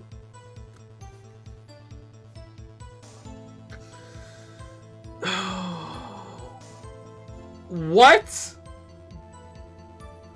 It descended from the clouds. It phased through the window like a ghost and was like, I'm the fucking Blue Badger. I'm here to set everything right. And then it just went into like a whirlwind sprint around the room and just fucking killed everyone. He wasn't in the room, but I'm sure I saw his shadow. The chief of detectives hadn't even designed him until this year. Stop, please, don't pursue this any further. Aw, damn. She just shoved Emma off the stand. Lana. What's the meaning of this? Please remain seated in the defendant's chair. But you can't do this. I've already confessed to the crime. Why can't you just leave it at that? Chief Prosecutor Sky. We've already come this far. It's too late to turn back. He wasn't in the room, but I'm sure I saw his shadow. Okay, so you just saw his silhouette then. His shadow. So you mean you didn't actually see his face with its winning smile and all. That's right, but I still remember it. He had 3 creepy horns. The witness must be mistaken. That may well be. But what's important is what caused her to think she saw what she did. Oh, and I suppose you have an explanation. If so, then by all means, please tell us what this shadow really was. What was it Emma saw when that lightning flashed? Who this Blue Badger really... I just might know. The trophy or the urn? Something was sitting in it? In the top? I'm gonna say the urn. The mysterious Blue Badger was in fact this. But Mr. Wright, that doesn't look anything like the Blue Badger. Indeed it doesn't. As it stands now, it's just a plain jar. However, what if we were to change our viewpoint? Our viewpoint. I've got to show them the correct angle to look at this from. Dude, I don't fucking know!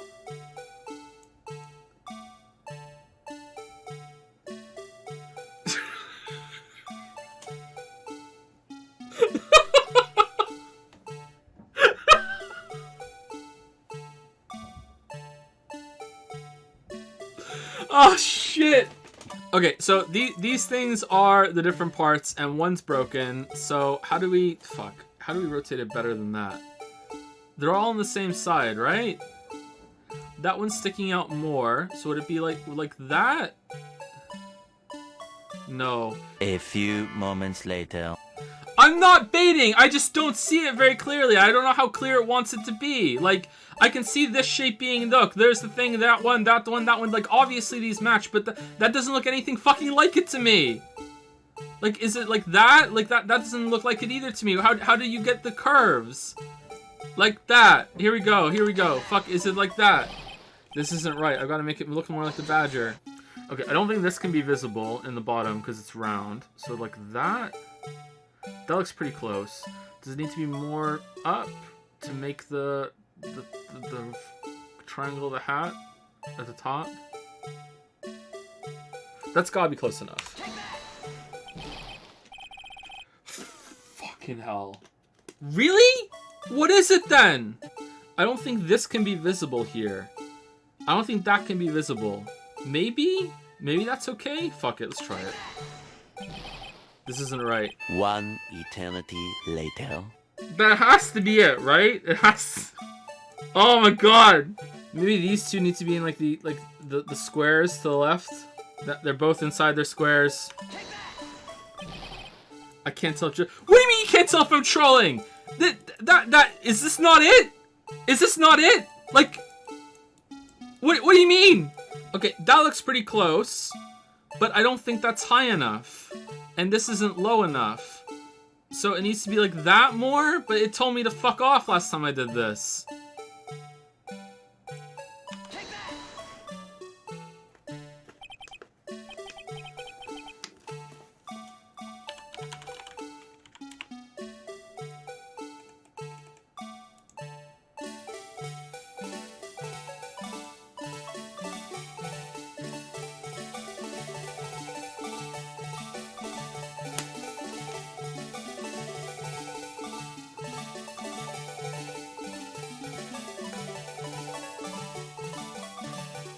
Well, is this a miracle or what? No one can possibly deny the jar's resemblance to the blue badger. At the moment of the murder, the witness saw this jar. At a very specific angle, I might add, Mr. Wright. Yes, well, knowing this, where could she have seen this jar? Where? The location of the jar is shown in a picture taken on the day of the crime. It's on a shelf in the office of Damon Gant. But the body was found lying near Lana Sky's desk. The witness testified so herself. Yes, and it is these two facts that reveal what actually transpired. You see, the struggle between Dark and Marshall could not take place in Lana Sky's office. It happened on the other side of the room, and Chief Gant... It's the same room, though! Are you implying the murderer moved the victim's body from Damon Gant's office to Lana Sky's office? Yes. Please recall the witness's testimony. She said she knocked away the man who was holding up the knife. In the next instant, the jar was hit and flew through the air. Now tell me, what could have sent the jar flying? That would have had to have been the impact the man made when he was knocked into the wall. Ladies and gentlemen, if I may draw your attention to this picture once more. If the man was knocked in the direction of the shelf the jar was sitting on, what would he have hit? Oh, the suit of armor, holding a very sharp and dangerous looking sword. Yes. And since the man... But how did she see the jar at that angle then? And since the man who was knocked into the armor was carrying a broken knife, he would have had to have been Miss Neil Marshall wielding the King of Prosecutor's trophy. No, Mr. Wright, you can't be thinking. Yes, there is another possibility of what actually transpired in that room. Another possibility. Sorry, I didn't really pay much attention to this now because I've been thinking about the jar. Of course, the perpetrator would have no idea, but nevertheless, I don't know if I can go through this. Okay, so basically, when Emma pushed them, she pushed Neil Marshall into something that killed him, or Mr. Wright, what's the matter? If events took place as the defense theorizes, then the outcome is obvious. In that moment, Assuming the man Emma Sky knocked away was actually Prosecutor Neil Marshall. You mean Mr. Marshall died because of me? No. Thud.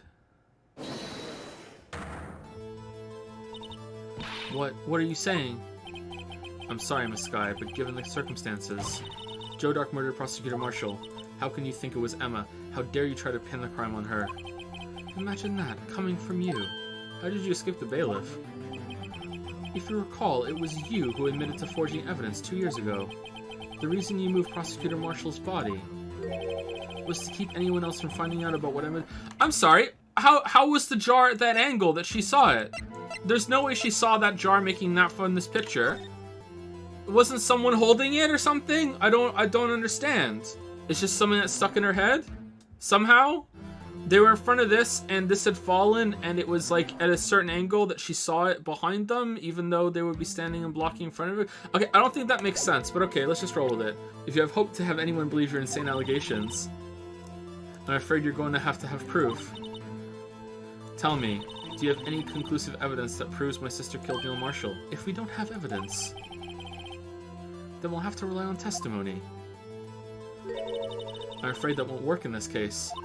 Both parties involved in the incident are dead. Humph. Touché, Miss Sky. Of course. That only leaves us with one possibility. I mean, the possibility that the victim has left us a message. For better or for worse, Miss Marshall did not die instantly. He may have left behind the name of the person who took his life, in one manner or another. Okay, so it's the leather thing with the fingers? This reeks of bullshit, man. Something's going on here. There's no way. Something reeks here. Why would he let us take this? What the fuck is Gant doing? I was starting to doubt, and that Gant was just bullshit, but no. Emma. Huh. Okay. Prosecutor Marshall did not die instantly. He used a few precious moments left to him to leave behind a message. One that someone apparently wiped away. The blood must have seeped into the jar where the lines changed directions. I mean, I got it, but that's fucking like what? There's only one thing the victim would have written, given the circumstances. His murderer's name. L-E-O-N.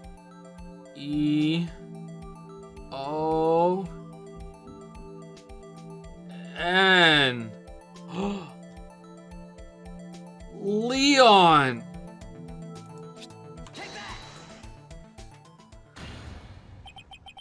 It's the defense attorney's duty to prove their client's innocence. That's why all I've been thinking about is saving Lana. After all my efforts, I never thought it would turn out like this. She may not have meant it, but in the end, the one who took the victim's life was Emma Sky. Seaworthy, can't say I didn't warn you. Damn, it's a good thing that she didn't have a really long name, huh? Esmeralda. Oh, god damn it. Chief Gant, do you understand the implications of what you've done? 2 years ago, Joe Dark was sentenced to death. He was convicted because of his final murder. I believe you were the prosecutor in the case, were you not? Because of you, an innocent man was sentenced to death. Not only that, but you used forged evidence to ensure his conviction. What do you mean, an innocent man? Didn't he do the rest of the serial killings?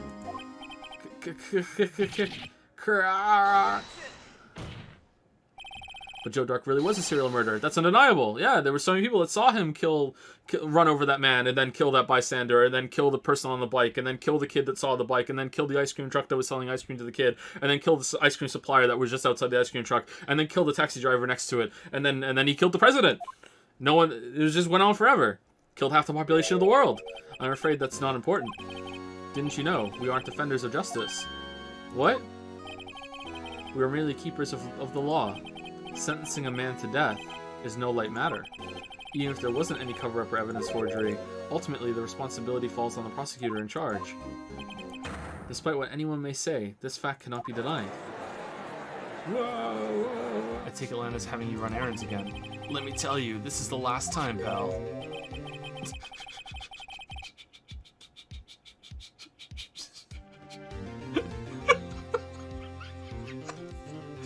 Here, she asked me to give this to you if there was a break in today's trial. It's evidence law for dummies.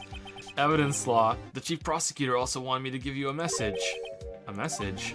She said, if you're planning to take him on, you're going to need this book. Lana didn't murder Detective Goodman. She merely stuck a knife into his dead body. That means the real killer is still out there. What? And we're What?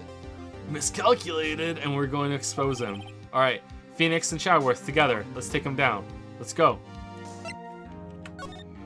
No evidence shall be shown without the approval of the police department. That we break that rule all the time. Unregistered evidence presented must be relevant to the case on trial. Okay, is that unregistered? Is that only for the prosecution? It has nothing to do with the defense? I don't understand. The time's finally come to bring out the real murderer. Meekins. I think Gant. We're calling Gant, right? Damon Gant. The defense calls Damon Gant to the stand. Witness, please state your name and occupation. What is this, some kind of practical joke? I was just on my way to lunch. Your name and occupation, sir. Worthy, are you sure you want to do this? Your name and occupation. So, you want to play hardball, eh? Well, please, Mr. Gant. Fine. Fine. My name is Damon Gant. I'm the acting chief of police. You are aware, of course, that a police chief has all kinds of weapons at his disposal. Weapons? Sure. Take my testimony, for example. I don't have to give it if I don't want to. What? Is that true? Judge, are you hearing this? He's threatening us. I'm afraid so. The chief of police has the right to refuse to testify. Of course, such an action carries with it certain risks. Don't worry. I'm not here to hinder your trial. Just remember, if this turns out to be a big waste of time, don't say I didn't warn you. As I recall, Neil and I were questioning him that day. To make a long story short, we slipped up. That power outage didn't help either. When I went to my office, I found Lana there. Apparently she had already arranged the crime scene. As you can see, I had nothing to do with the forgery. You claim you had nothing to do with the forgery. But I'm afraid that is a claim you cannot back up. Explain yourself. Several pieces of evidence were found in your office. Take this jar, for example. Oh, that's the blue badger you showed us earlier. A piece of this jar was discovered in your safe. I haven't known the combination for that safe for 2 years after what happened with Joe Dark. Lana must have put it in there and then changed the combination. I haven't opened it, but I've kept it this whole time. I didn't think it was suspicious at all.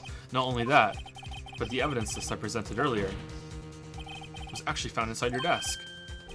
Here's a defense attorney who may even rival Worthy.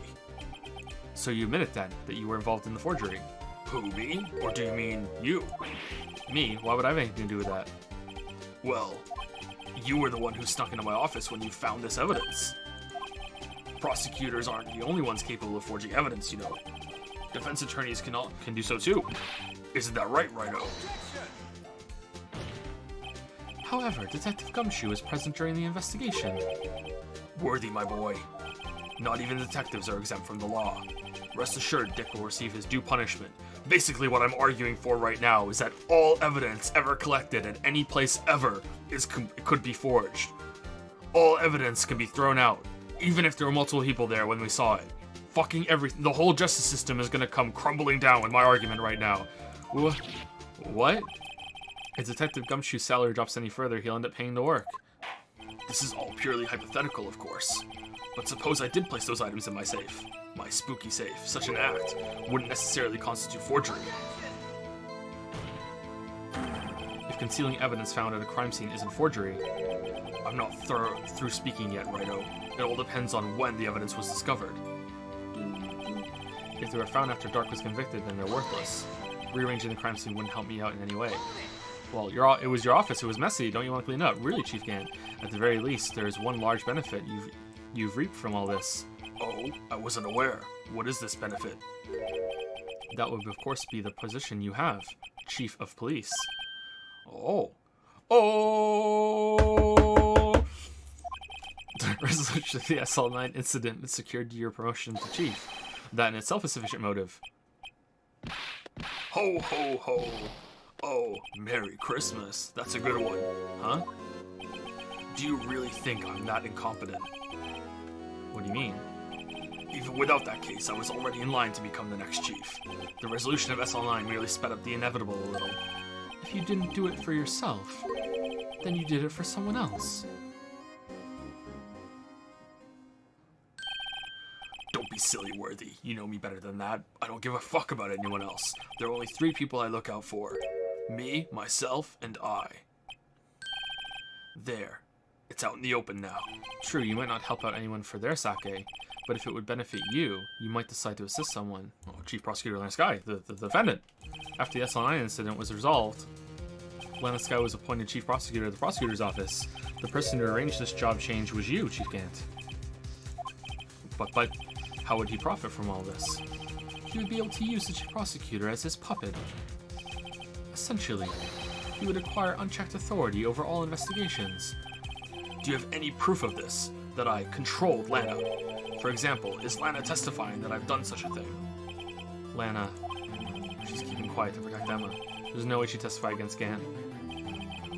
I'm afraid without any proof that this all amounts to nothing more than mere conjecture. Unless that is also what happened in this incident. Chief Gant is involved in the murder of Detective Goodman. Not only that, but the chief is now making Lana take the rap to cover up his involvement. What? This is the ID card list. Yes, the one that shows who entered the evidence room on the day of the crime. There was one ID on the list we couldn't determine the owner of yesterday. 77777777777. Sorry, but there's no way you can prove that's my card number. I'm not fucking telling you it. It's your number. And the Chowder says, it's your number. The judge says, it's your number. And he's like, it's my number. What? How do you know that? The safe in Chief Gant's office requires a code to open. A 7-digit code. Oh, 7 digits? You don't mean? I'm afraid so, Your Honor. The code was 777777. Oh, what? That doesn't mean it's also my ID code. The same as the reigning ID card number on that list. Chief Gant, you entered the evidence room on the day of the crime. Why did you have the same number as your ID card? You fucking idiot. Order. Chief Gant, what do you have to say? Aha, the mask is coming off. Nothing. The defense's search of my office was in violation of regulations. And I will demand Mr. Wright be punished to the maximum extent of the law. With my own gigantic hands, but right now this court demands an explanation from you about the use of this ID card. Chief Gant, so you admit it. You entered the evidence room on the day of the crime. What about it? I'm chief of police. Whether it's the evidence room or the bathroom, I can go wherever the fuck I want. What's the difference? I can go anywhere I want. Tell me, when you entered the room, were you alone? I always go to the bathroom alone, as I do with the evidence room. Detective Goodman wouldn't have happened to be with you that day, would he? Of course not. Why would he be? I hadn't seen him in days. You hadn't seen him in days? Chief Gant, I'm afraid you've just undone yourself. On that day, you had to have met with Detective Goodman. Detective Goodman lost his ID card on the day of the crime. Or to be more accurate, Jake Marshall stole it. I love this double team. Oh man, it's so good. So Detective Goodman filled out a lost item report. He would have had to give that report to the chief of police. Yet you are in possession of the report, which means you can't be sure if he filed it. He filed it. How do I know, you ask? Because he needed to enter the evidence room that day. Oh, he needed to? Yes, to transfer the evidence out. Oh. Detective Goodman took the form to you, Chief Gant. Then, you accompanied the detective to the evidence room. You could have just lent him his ID card. Yes. Now that you mention it, I believe I might have done something of the sort. Sorry, but that's not possible. According to the record, your card was only used once. Yet you showed us your ID card earlier. If you had really lent it to Detective Goodman, it would have been found on his body. No. Whoa! The murder was most likely a spur-of-the-moment crime, for no one in their right mind would choose the police department as a place to commit murder. He just felt like killing someone. After the murder, you contacted Lana at the prosecutor's office. Why? To dispose of Detective Goodman's body, of course. The victim's body was discovered in the prosecutor's office's parking lot. How did he manage to move it there? I was at the police department the entire day, you know. And everyone's aware that Lana stayed at the prosecutor's office after the ceremony. Still, you're the chief of police. Fucking right I am. You have an entire police... Oh shit, you have an entire police force at your disposal. Oh, so you think I just ordered an officer to do it? Hey you, take this here dead body over to the prosecutor's office. I don't think so. I think Meekins would have went along with it. Chief Gant, you left all the evidence we need to prove how you moved the body to the prosecutor's office. Okay, I have no idea how they moved the body. And all this time I thought it was just a useless clue just taking up space. Wait, to move the victim's body, Chief Gant used this. The shrink I don't know! I have no idea! No. There's no fucking way. No. Okay, let's go for it. Let's go for it. Are you fucking serious? Well, I see. Maybe I'll use this later to move your dead body, Mr. Wright. there's no fucking way! Huh? And I'll help you dispose of it. Thank God. Alright. Okay, are we trying to figure out how the body got to the prosecutor's office or how the body got in the car? I want to know how the body got in the car, right? That's what I'm trying to do, right? How did the body get out of the evidence room and into the car? Not how the body... I know how the body got to the prosecutor's office. It was this. Like he baited Chadworth into driving it back. How did it get into the car? No, to the office. He put it there. How did he get it from the office all the way down into the parking lot, across the parking lot, open the car door, the trunk of the car, put it in, I almost said boot there, put it in the boot, close it, and then saunter away with no blood, no trail, nothing? Like, what? Why are we, how did it get to the office instead of that? Okay, let's see. This is how he moved Detective Goodwin's body. All right. What's that? Screwdriver. What is the screwdriver doing here? It's here because... I was asked to go by Chief Gant, no less. He told me he wanted me to keep it here in the prosecutor's office. The body was found in the trunk of Mr. Chadworth's car. How did it get there? To think it's obvious what happened. The body was moved by that car. But how did it get in the car? Why are we worried about that first? This was not a photo of the body being stuffed in the trunk to be taken away. It was exactly the opposite. It is a photo of the body being taken from the trunk. Chief Gant, please say something. I believe in miracles. Your time's up. But the cross-examination isn't finished yet. Remember what I told you earlier. A police chief has all kinds of weapons at his disposal. I stabbed old Goodman. That's what you're saying, right? But if you have any conclusive evidence, you would have presented it by now. Hey, he just said it. He just admitted he stabbed Goodman. Oh, yes, I heard him too. Oh, yeah, all right, guilty. All right, let's go to lunch. You think I had Lana dispose of the body? If so, then show your proof and get it over with. Do I have any concrete proof? I don't. Do I? Let's save it, actually. We always do, don't we? We always do. Let's go. Present evidence. Oh, then please hurry up and present it. Just remember. It better prove Chief Gant murdered Detective Goodman beyond a shadow of doubt. Shit.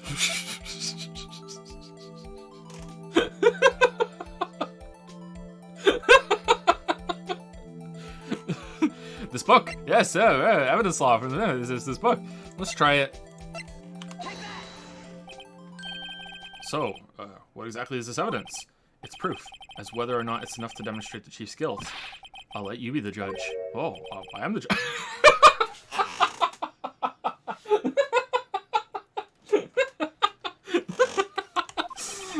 All right. Well, what do you think, Your Honor? What I think, Mr. Wright, is I'm going to be late for lunch. Oh, shit. Really? I thought that was it. No, I have no proof yet. No, I don't. No. It's no use showing evidence I'm not even sure of myself. No, Your Honor. At present, I have no conclusive evidence. It seems that Lady Luck was on my side again today.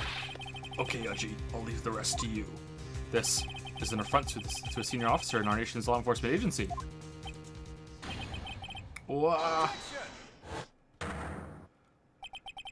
Lady Luck, Maybe we should have a word with her. Oh, Mr. Chadworth, what do you mean? There's one lady who knows the real truth behind this trial. We haven't yet had the honor of hearing her testimony. Yes, Your Honor. The defense calls forth. The defendant. Huh, why didn't we think of this before? Putting the defendant on the stand. Huh, what a novel concept. Never happened before. Okay, Miss Lansky. Take the stand. Listen good, Lana. I don't think you need me to tell you this, but if you accept Mr. Wright's claims, There will be terrible consequences. Alright, you just fucking, like, blackmailing her right in front of everybody. It's not fair he has the right to refuse to testify. Humph, settle down, Wright. Remember what the judge said. I need to take a dump, but you...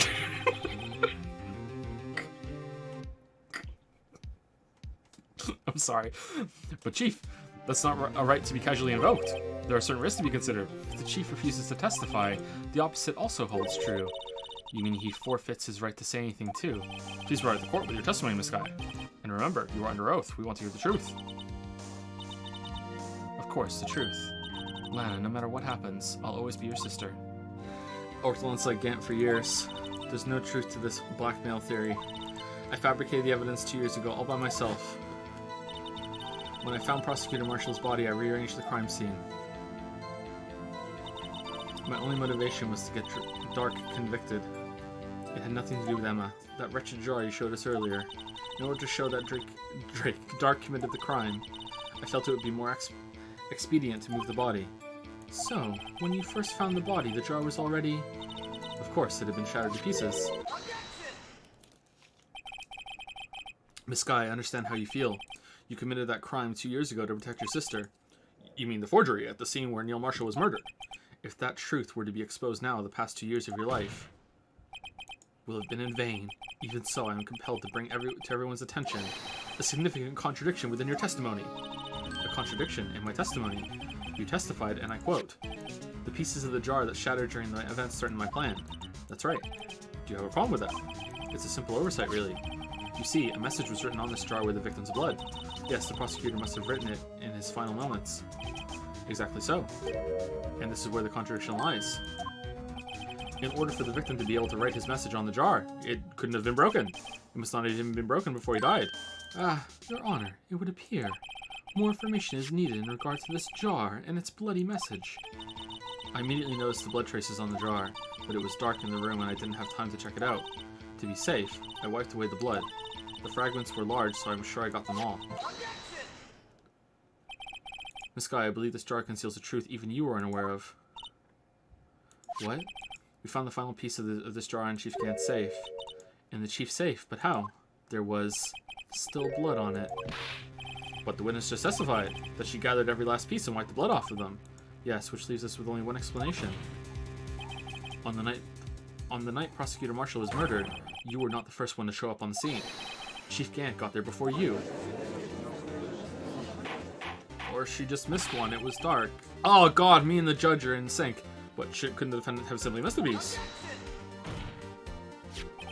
I'm afraid that's unlikely. The pieces are too big for anyone to miss, let alone an ace detective. I hope you're not implying this person was Chief Gant. At the time, he was looking for Dark downstairs. Besides, even if he was there first, why would he break that jar? The question is, if he did arrive there first, why did he hide that fact for 2 years? Well, Your Honor, can you answer us that? I don't know. I'm not Gant. Why would you ask me? No. Wait, I'm not the one on trial here. Why would Chief Gant do that? In light of what happened afterwards, isn't it clear? What happened afterwards? Discovering the scene, Lana Skye believed her sister Emma killed the victim. Determined to help her sister, she sought Gant's aid. Lending her his aid, Gant helped her create evidence that incriminated Dark, sparing Emma, and therein lies the reason. The reason why Miss Skye became the Chief's puppet. Oh, damn, she just bit her thumb. No, I did it on my own. Please, sis, stop trying to protect the Chief. I can't watch you suffer anymore for my sake. No, you didn't. It wasn't you, Emma. You didn't kill anyone. Don't believe anything Mr. Wright says. Defense attorneys make up the most foul lies to defend their clients. Foul lies. Imagine that coming from my own client. What if we're still smack dab in the middle of Gant's trap? Oh, something wrong, Mr. Wright. Lana, maybe right after all. Huh? What do you mean, Wright? So you do tell foul lies then, Mr. Wright. Miss Skye, please testify once more.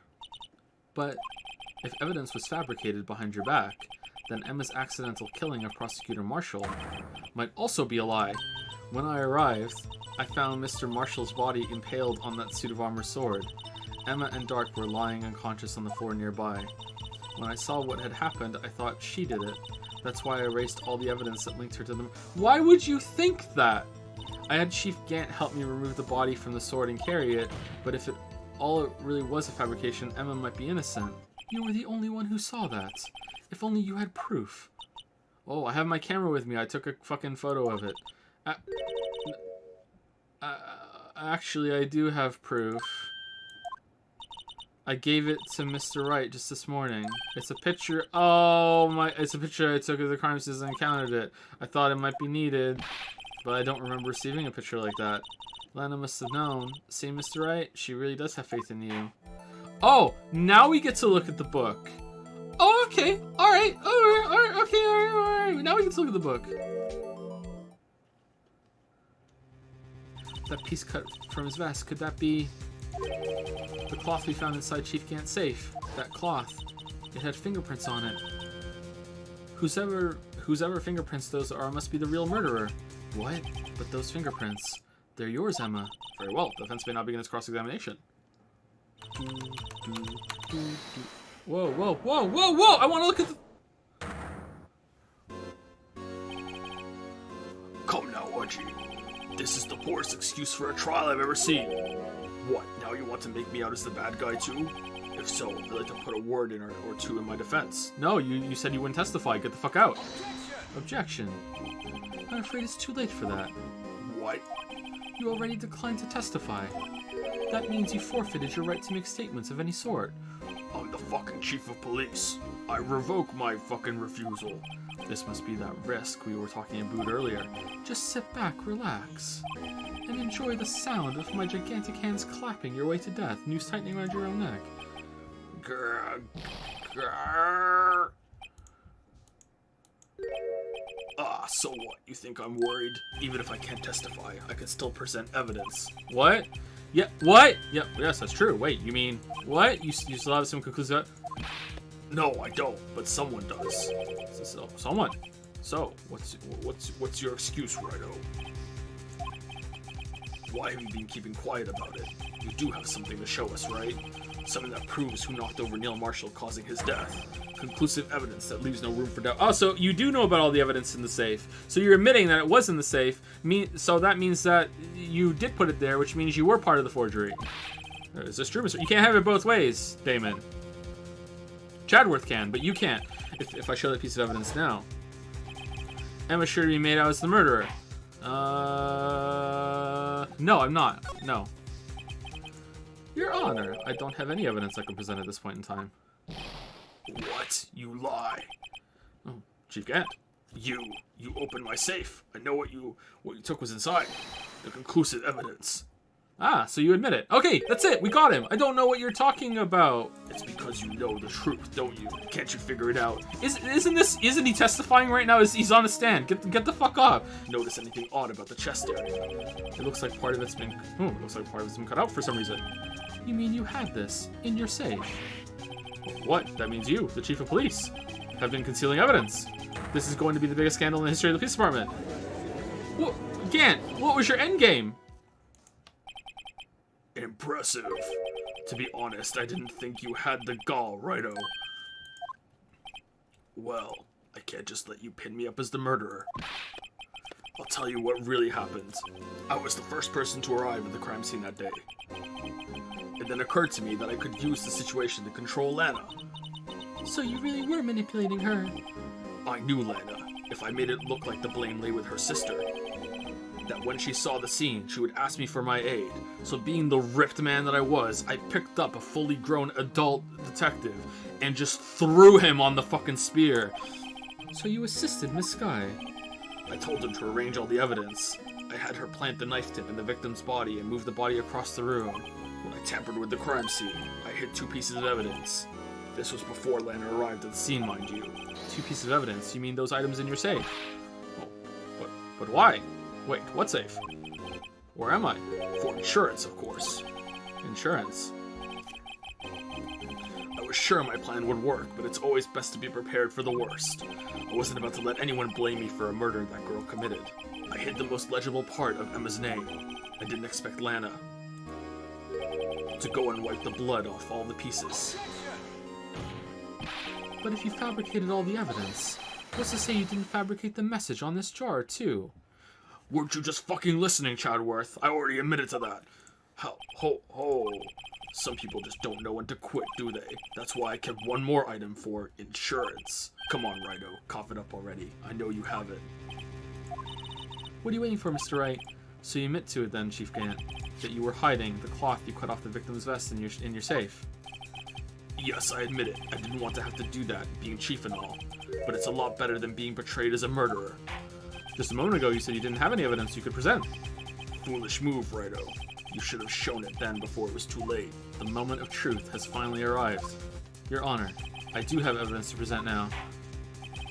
Oh, alright then, let's see this conclusive evidence. The evidence that shows who actually murdered Prosecutor Marshall. I'm a lawyer. Mr. Chadworth, your opinion, please. I think Mr. Wright's humor has improved at the expense of his defense. On the day of the crime, you personally cut out this piece of the victim's vest. Oh, yes. At last, you finally brought it out into the open. Oh, let's go for it. Emma, Sky. What? They're mine? Oh, ho. You're really something, Righto. You knew this girl did it all along, and you still try to pin the murder on me. Yeah, but it was self-defense. She's not going to go to prison for it, and you just admitted to fabricating evidence. How is this a victory? I don't understand what's going on right now. I don't see, like, why do you think you're gonna get away with it? Like, what? How could you? You monster. Oh, this guy. You knew whose fingerprints those were all along, yet you acted like she really didn't. Miss Guy, it's not over yet. What? Are you going to tell us how it feels? How it feels to be the one who single-handedly turned a poor little girl into a murderer? I don't like that word. Before I do that, there's just one little thing I have to clear up. I'm a lawyer. Oh, and what's that? Who really killed Prosecutor Neil Marshall? What? Chief Gant, you are absolutely right. This piece of cloth proves who the real murderer is. Who killed Neil Marshall, you ask? It was Emma Sky, wasn't it? I'm afraid that's not possible. You see, this piece of cloth contains a critical contradiction. Behold, the piece of evidence that contradicts this cloth. I don't know! It has no blood on it! His chest is soaked with blood. That's only natural. His lungs, no doubt, were punctured. Blood poured out of his mouth. Oh, but that piece of cloth. It has no lung juice on it at all. Wait, there's no blood on it. Since Emma Sky's fingerprints are on this cloth, there's no doubt that she shoved the prosecutor aside. However, Miss Marshall was not impaled on the sword at that time. No, this is nonsense. Now then, Chief Gant, let me ask you something. Prosecutor Marshall was not impaled when he was shoved aside. He most likely hit his head on the ground and was knocked out. If so, then tell me, who could it have been? Who could have arrived at the scene before Miss Lana Sky, picked up the unconscious prosecutor, and impaled him on the armored sword?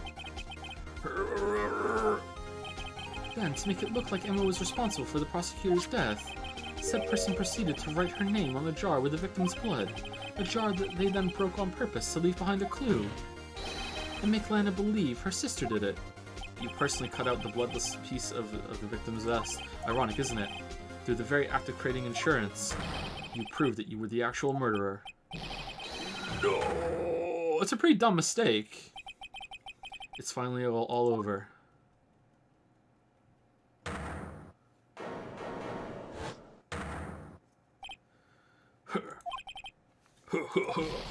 Oh, ho, that was close, Righto. You almost had me. Sorry, but you have to do better than that. I refute all your allegations. You see, that piece of cloth is illegal evidence. Illegal evidence cannot be used to convict a suspect. What do you mean illegal evidence? There's no such thing as legal evidence. Every piece of evidence that's ever brought into this court has been allowed. What do you mean? Didn't even know there was a concept of legal evidence. Earlier, old Righto here concealed that piece of cloth. At that moment, that piece of cloth ceased to be legal evidence. But that's not fair. Ho. Did you actually think you could best me in court? It looks like the last laugh's on you, son. Legal evidence cannot be used to convict a person. Assuming, of course, that the evidence is indeed illegal. The time for me to reveal my plan has finally arrived. Okay, reveal it to me too, right? I admit I refused to present it at one point. Aha, so the evidence is illegal. Objection. No, it isn't, Mr. Gant. Huh? It's not that I didn't present evidence then. It's that I couldn't. What do you mean you couldn't? There are certain procedures involved when presenting evidence. No, Archie, don't listen to his lies. You know the law better than him. He only just read it this morning. You're a fucking judge. He's nothing but a coward. You can't really believe. There's only one issue left to be resolved in this trial. Is this evidence legal or not? Oh, very well. Let us settle this once and for all. Earlier, you refused to present evidence. If you can prove your conduct was not in violation of the law, then do so now. Yeah, this book. Yeah, this book. This is my proof, Your Honor. Evidence law.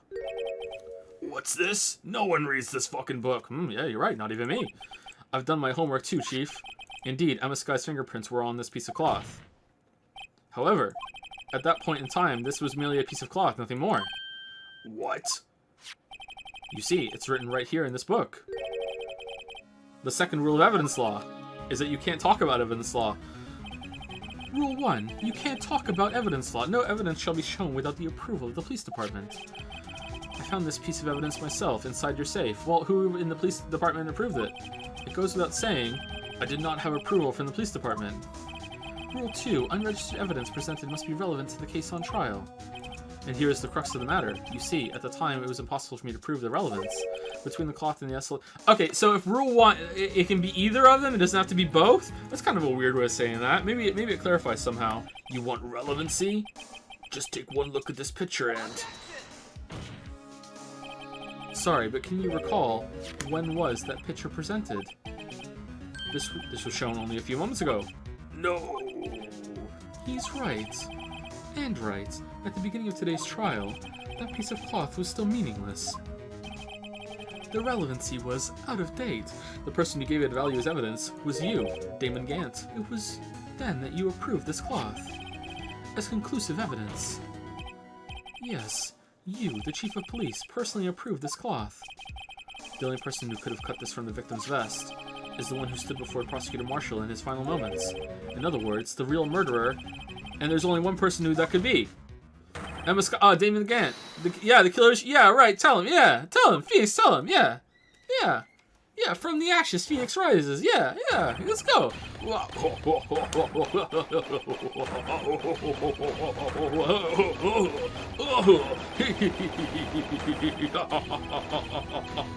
Fucking hell.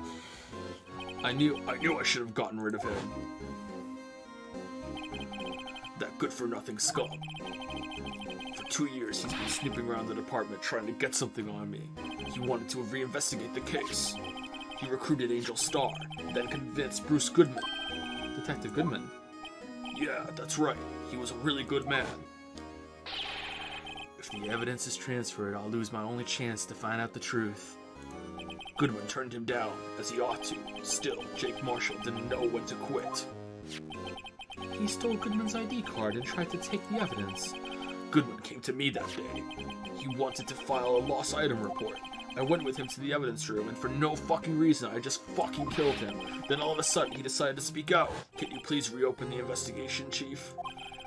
I have the same voice as you, Gant. Yes, we can't transfer the evidence out. There are too many questions left unanswered. This is really confusing. We have the same voice. I know. It's not too late. I'm going to hand all this over to Marshall. Well, to be honest, I was a bit taken aback by his words. I had a bad feeling. Can you see what I thought you'd bring up SL9? That's when I saw it, that accursed knife. I couldn't just pull it out. Doing so would have only led to more blood, making it near impossible to hide your crime. Then you put the body in my car. I'm sorry, I couldn't think of any other way to move the body. How did you get it to the car? I broke your trunk, but that's the big... Woo! Woo! You make a lot more than us detectives ever will. We're just out of the office, out of the evidence room, out of the door, down the hallway, down the stairs of the elevator, in through the parking lot, over to the car. What? So you took the evidence from Detective Goodman's locker. I felt bad for having to do it. I also didn't have the time to pick and choose what to take. Take, so you left the jar fragments in the glove. Yeah, it looked Looks like I was better off being an investigator of crimes than a committer. Tell me, Worthy, why do you stand in court? Me? You despise criminals. I can feel it. You and me, we're the same. One day you'll understand. Oh, believe me, you will. You're just one man. You'll see what it really takes to bring them down once you try to go it alone. I'll never be alone. I have Wright. Ooh, a little foreshadowing there? Ooh. Well, looks like it's time to say goodbye. Oh, Udgy. What? You're a fucking awful judge. Looks like we'll have to cancel that lunch date. Sorry, old friend. I'm sorry. Sorry too, Damon Gant. But we're all friends. Fuck it. Not guilty. Let's go to lunch. There are two things I want you to understand. Number one is the first rule of evidence law, yes? First, I'm the realist. Your sister never hurt anyone. Second, Damon Gant betrayed you from the beginning. You see, Miss Sky, you no longer have any reason to keep silent. You're right. When this trial is over, I'll tell everything. All that I've done these past 2 years. I can see why Mia thought so highly of you. Who knows? A few years from now, you just might make it to the top. Aw, she smiled finally. Nice. I owe you my thanks, Mr. Wright. You are innocent of murder, however. Although the chief blackmailed you, the fact is you still acted as his accomplice. A trial will be scheduled for these crimes at a later date. Yes, I understand, Your Honor. Is there something amusing about all of this? Why are you smiling? It's been a long time, Your Honor. A long time since I felt free of these heavy chains. Well, this trial has gone on for far too long already. No fucking kidding. Regarding the charge of murder, this court finds the defendant, Miss Lana Sky, not guilty. Confetti court! Woo! Confetti court! Woo! Woo! Woo! Woo! Woo! Woo! Woo! Yeah! Emma, I owe you an apology. It's okay, sis. Don't worry about it. That day 2 years ago was the first time in my life I ever panicked. It was all I could do to keep myself from screaming. All I could think about was keeping you from getting wrapped up in that mess. Sis, I asked Gant to help me cover up the truth. I thought I was doing it for your sake, but now I realize I was wrong. It was my own sake. But I couldn't bring myself to tell you what I did. I was scared. Scared that you'd look at me with those eyes of yours. I was scared of how you'd react if you knew. But sis, you were only doing it for me. No. Huh? I turned my back on you that day, in hiding what I believed to be the truth. I was deceiving you. Sis, I'm such a fool. It took me all this time to realize it. Emma, I'm so sorry. But sis, you don't have to apologize. I'm happy now. You're happy? Of course. You know, sis. I always knew that one day you'd come back. And now you have. Oh, Emma. And then they died. No one can change the past. The only thing we can do is strive to make up for our mistakes. It's too late for me. No matter what anyone may say, I realize today that I can't correct my mistakes. Mr. Chadworth, not only that, but I don't even trust myself anymore. Chief Gant was right. Who knows? Given enough time, I might have tried to pull something like Chief Gant did, or become fucking Batman. Chadman. That thought terrifies me. That's why I can't continue on as a prosecutor. Chadworth, don't you understand? Damon Gant and your mentor, Manfred von Karma. Oh, we're bringing him back up. We're both the best of the best when it came to fighting crime. But they both made the same mistake.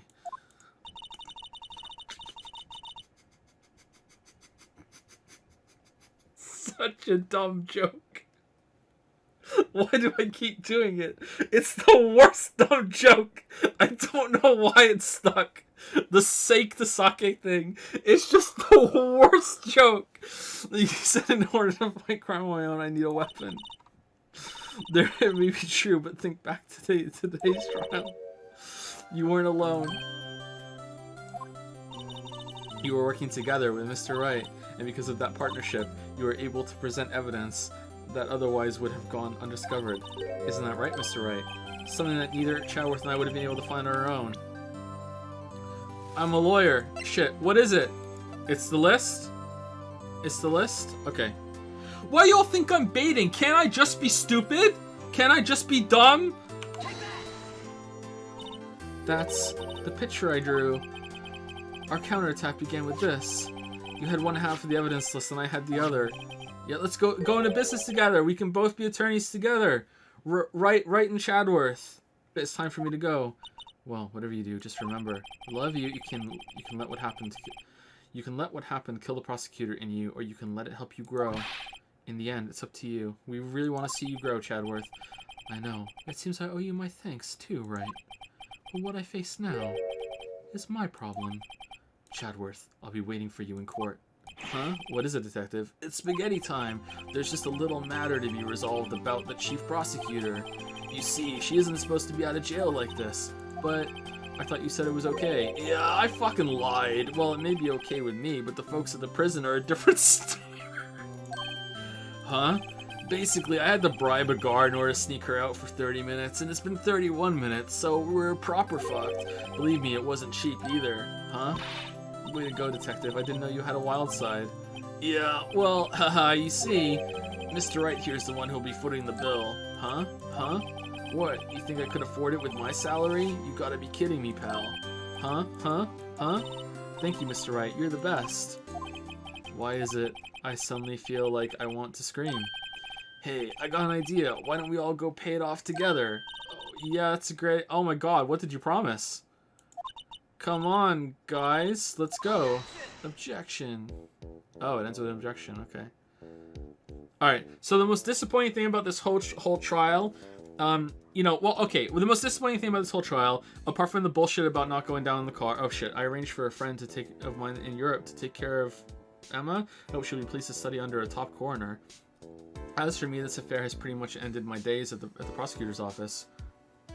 Still, I'll manage to find my way back to the field somehow.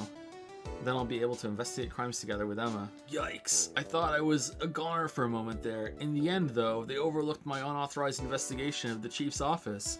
If we penalized you anymore, it'd be worse than firing you. Well, I'm the Blue Badger. I witnessed everything, but I kept my mouth shut. I'm sentient.